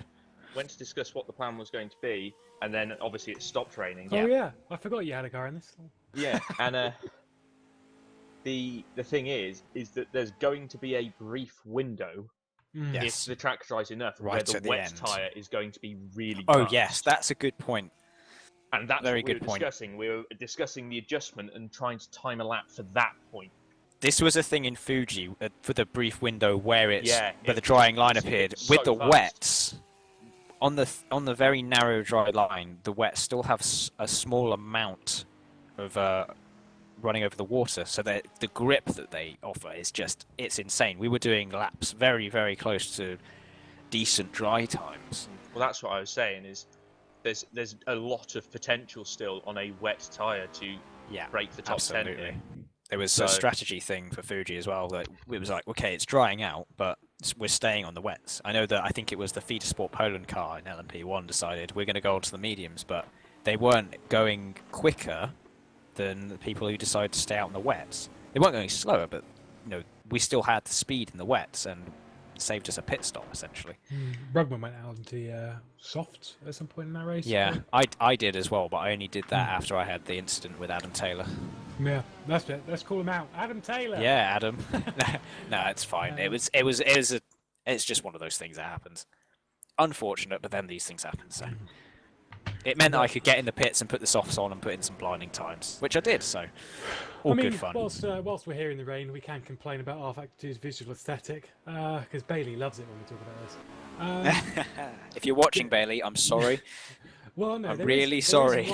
There is one very, very important thing they do need to make look a lot better in R-Factor 2, and I think I've heard most people say this is the spray. The spray in this game looks awful. Oh, I can see the pixels on the broadcast. Oh my, it hurts. It's awful. The spray looks terrible. I know it was one thing when I was doing the pictures for you yesterday from Fuji Lewis that I had a lot of issues trying to get the perfect shot and line the cars up in the right way, but the spray was just The spray's horrible. And actually the rainfall as well when I'm zoomed in close, because it zooms in on the raindrops, so they're really, really big and pixelated. That's why I turn the raindrops off and do it manually if I want to put raindrops on. Well, you didn't tell me. You said stick everything on maximum. Yeah. So I did. Which now I can do, so it's fine. But yes, the spray doesn't. Adam Taylor goes quickest, 31.5 on the intermediate tyres. So it was a good lap. So we have got an improving session here, Adam Taylor. Right, we've got a session. We've got a Q session on. Everyone else escaping to the pit lane dramatically to slap on those tyres. Who have we got out at the moment? Yeah, it is very good. Who have we got out still on the softs? Michele Rizzo for the 31 Scuderia GT Italia car. We've got Dennis Grieve for the Sim HQ car out on softs. On wets, we've got Daniel Faber for the 3 wide car. Reese Gardner on the wets, I might add. Full wets, not the full wets. He is now moving to the intermediates. Yeah. Lots of caps lock to Jake Cooper. Did you tell? Yeah, I was going to say. As soon as the time came through, you've got to make those shouts. Ed's going. Ed's on one. He's 2/10 up on himself in the first sector. He's pushed his head. This is great qualifying session now.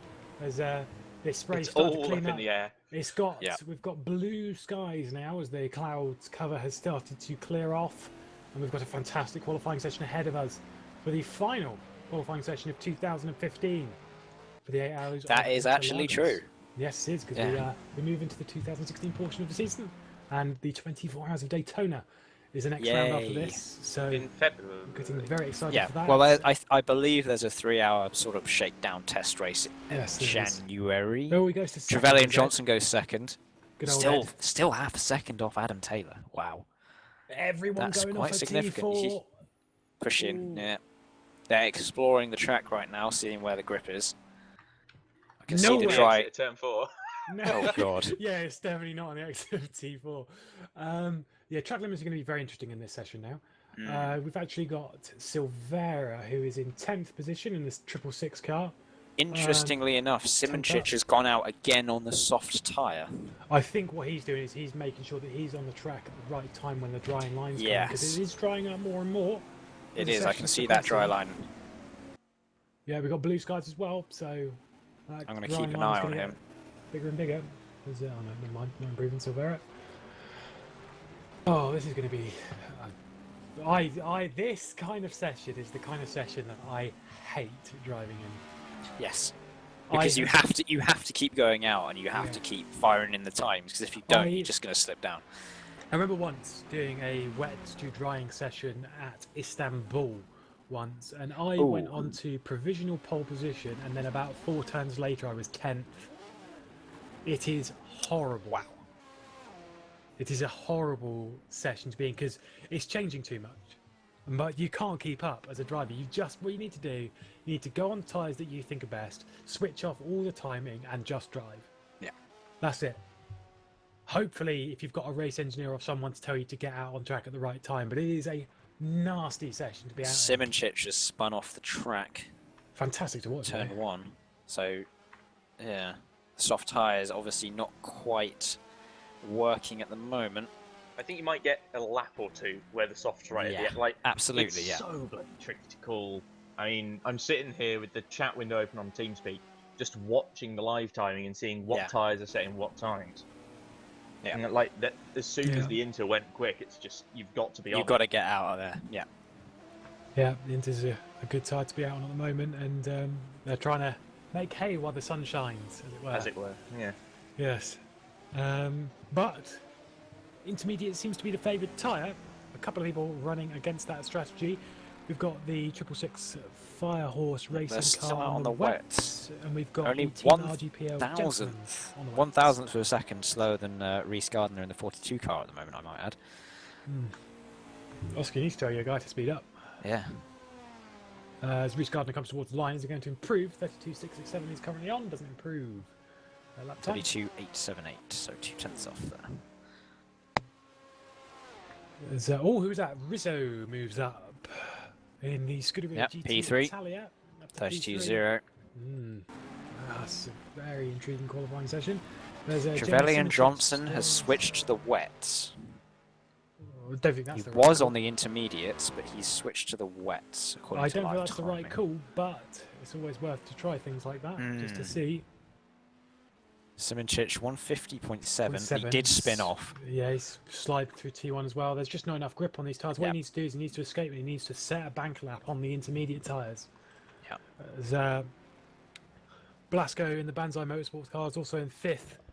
And Gregory Barros in the Overstep Racing car, the 102 car, is in 6th position. Yep, Trevelyan Johnson has already escaped and has gone back onto the intermediate tyres. So, obviously, not working out for him there. But yeah, absolutely right. Reece Gardner's gone back onto the wets. Maybe he prefers the grip level on it. I don't know. Possibly, I don't know. Adam Taylor comes up towards the line. I don't know if he's on a lap. Don't know. I don't think he is with his line. No. He wasn't. Oh, he is. 32.0, but So it would have been enough for I mean, pole position. Yeah, I want to say that he'd probably seen his splits and either thought, you know what, I'm just going to take a wider line, carry a bit more speed for a next lap. But he has escaped. He has so... escaped. The thing is, within these conditions, what you need to do is you need to complete pretty much every lap you're on if it's on a reasonable time, because you don't know which ones are going to be illegal and which ones are not. Because in conditions like this, it's so easy. It's even easier than normal to put four wheels over the white line. Yeah. We know what the cutting rules are like in this league. It is tough. Yep.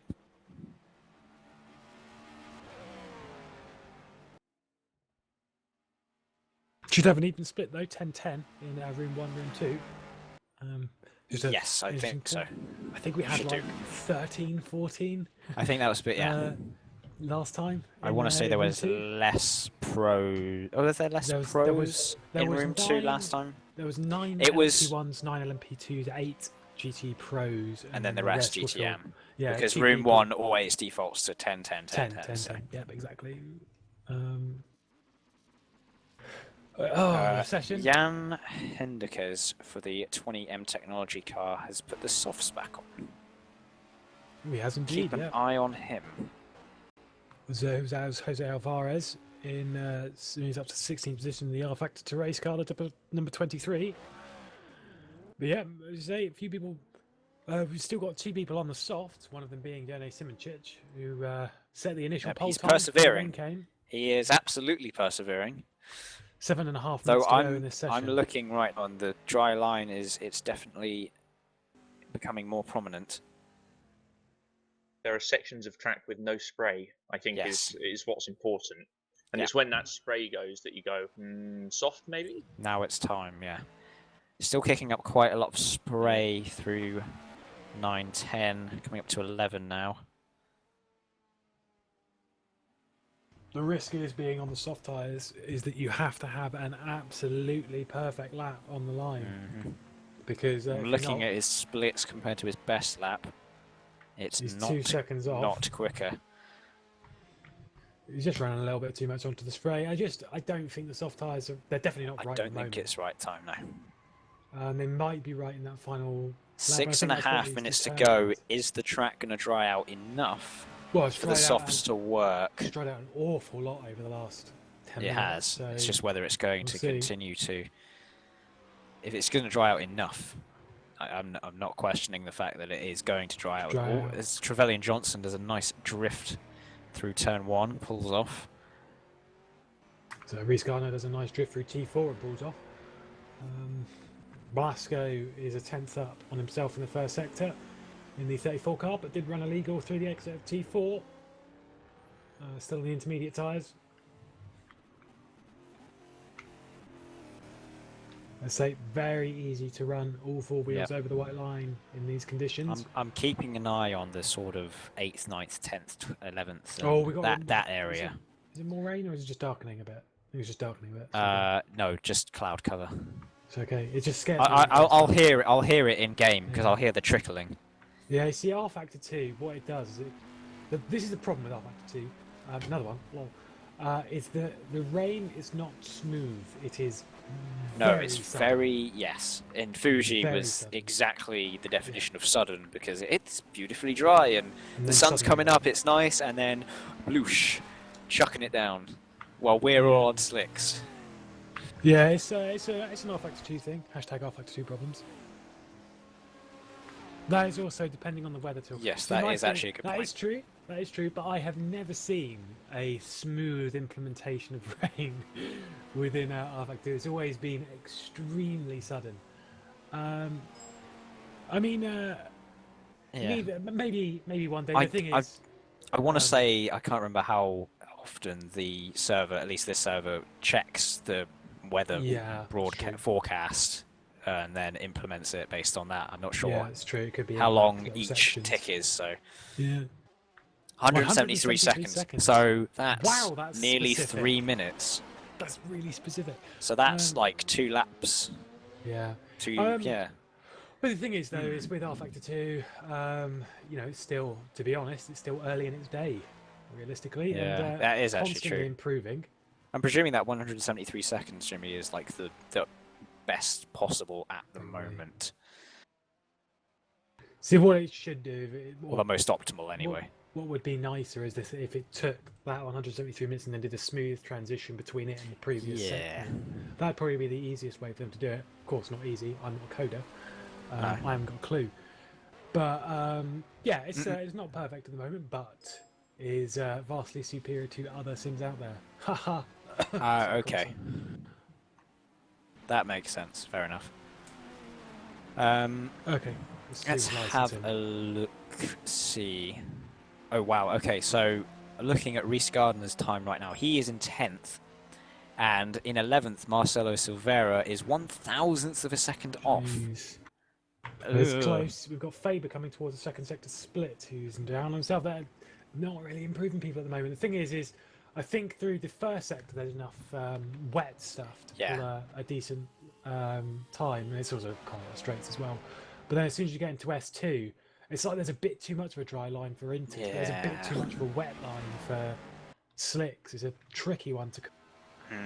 But I mean, if I'd already qualified up there, you know, your likes of Jenny Simoncic now, I would honestly just go out on the slick tyres. Yeah, I mean, with 2 and a bit minutes to go. 2 and a bit minutes to go. So. Oh, my live timing is frozen. How wonderful. How apps? Oh, yeah, so it's mine. Refresh that. Don't know whether there's an issue. It may have crashed. It's. I think it was. That's okay. I'll go back to observing in game. The US server or something like that, and it's. Theirs isn't reliable, unfortunately, but. Well, it's managed to survive basically the entire qualifying session, so that's good. To be fair, and at least we still have live coverage to bring. Yes, live we pictures, do. As the cloud cover returns. And I heard some crashing. Saying, yes. Yeah. Trying to figure out who that was. The contact app. Everything. Adam Taylor, is he on a lap right now? Nope, he's starting a lap. We got more rain. Ed Trevelyan Johnson coming out the pits. We got more rain? rain? More rain? No, I don't think so. Not. I'm watching Adam Taylor right now. I don't see rain. Oh, it just sounds like it. I'm hearing things now. I'm going mental. Going insane. So yeah, Edmund Trevelyan Johnson coming out of the pits. I don't think he's going to get round in time. I don't think. Well, it's going to be close. He's coming up to turn 4 now with 1:20 to go. Based on the lap times being about 1:30, 1:35, he might just get round in time. Maybe. I'll keep an eye on that. I don't think we're going to get any big improvements. No, towards the end of the session. We've got Barros, who is about 300s up on himself. He did go illegal through 4 though. Yoni Simoncic has called it quits. He's in the pits right now, so he is fourth done. Place, though. Yeah, 4th. Into Still good. room 1 for the first time of their VEC career. Yeah. I mean, he set a competitive lap time and then decided to stay on the softs, take a bit of a risk, see if it paid off. It didn't pay off this time, but it's still in 4th. It's still good. So, watching, that's a Trevelyan Johnson. 30 seconds to go as he comes through turn 13. I think he's going to make it. Although it's going to be close. I think he's got it. Taylor comes through into the pit lane. And mine, Taylor's called it quits as well, currently sitting on that provisional pole position. Edmund Trevelyan Johnson, pretty much the only guy that can beat him. He crosses the line with 10 seconds to go. Oh, who's that in the background? That is Bjorn Wallmeyer. Bjorn Wallmeyer. I'm trying to spot people who've just crossed the line. Dennis Grebe has crossed the line in time. Yeah, Edmund Trevelyan Johnson has not got a good lap going, so he spun. Yeah, I had half spin at 2-1. Michele Rizzo's crossed the line. He is finished. Where Blasco's coming through 10:13 now. Don't think he's improved. No. Reece Gardner. He matched his first sector, but Faber he's lost a lot of time in the middle sector. Faber up by 10th and 8th position at the moment. Let's watch him then. Oh, I hear sliding. It's lives. Trevelyan Johnson again as he's spun coming up through turns 7 and 8. Yep. Got Barros, who's about half a tenth down on himself as well. They seem to. It seems to be the first sector. The time is there in the first sector, but it's still just a little bit too wet or too dry in the middle sector for the Yeah, intermediates to handle. across the second sector, he's lost half a second, so We'll keep an eye on Danny Faber. Faber, yeah, see what Faber's He's like about towards to the second cross split. the second split.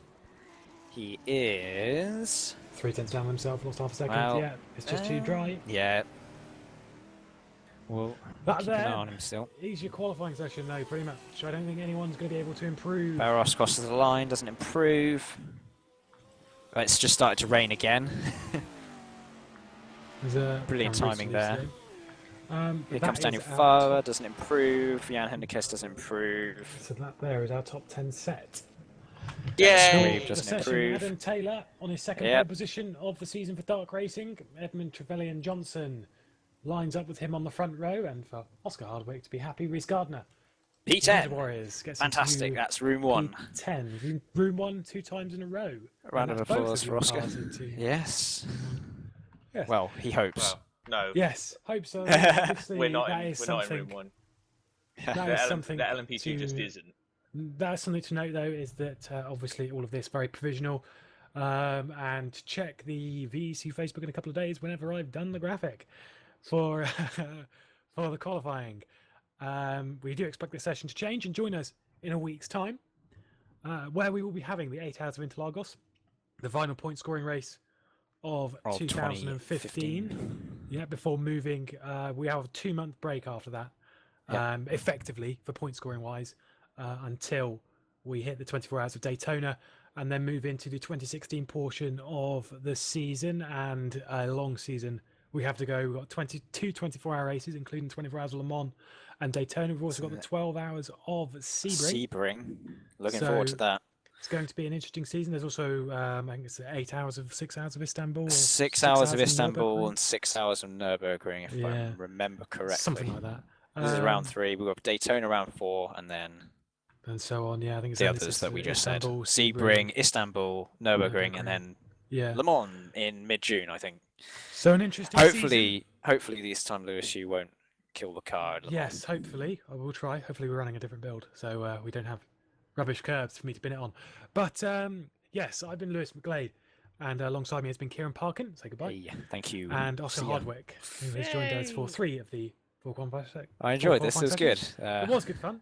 So Yes. hopefully, in a few weeks' time, or 2 months' time, we'll be back at Daytona, and we will talk to you then. Until then, week's time, we'll be here for the 8 Hours of Interlagos. DHO is see you going to then. win. Wait, hold on. See you then. I had to Bye-bye. do it. I had to do it. See you. User left your channel.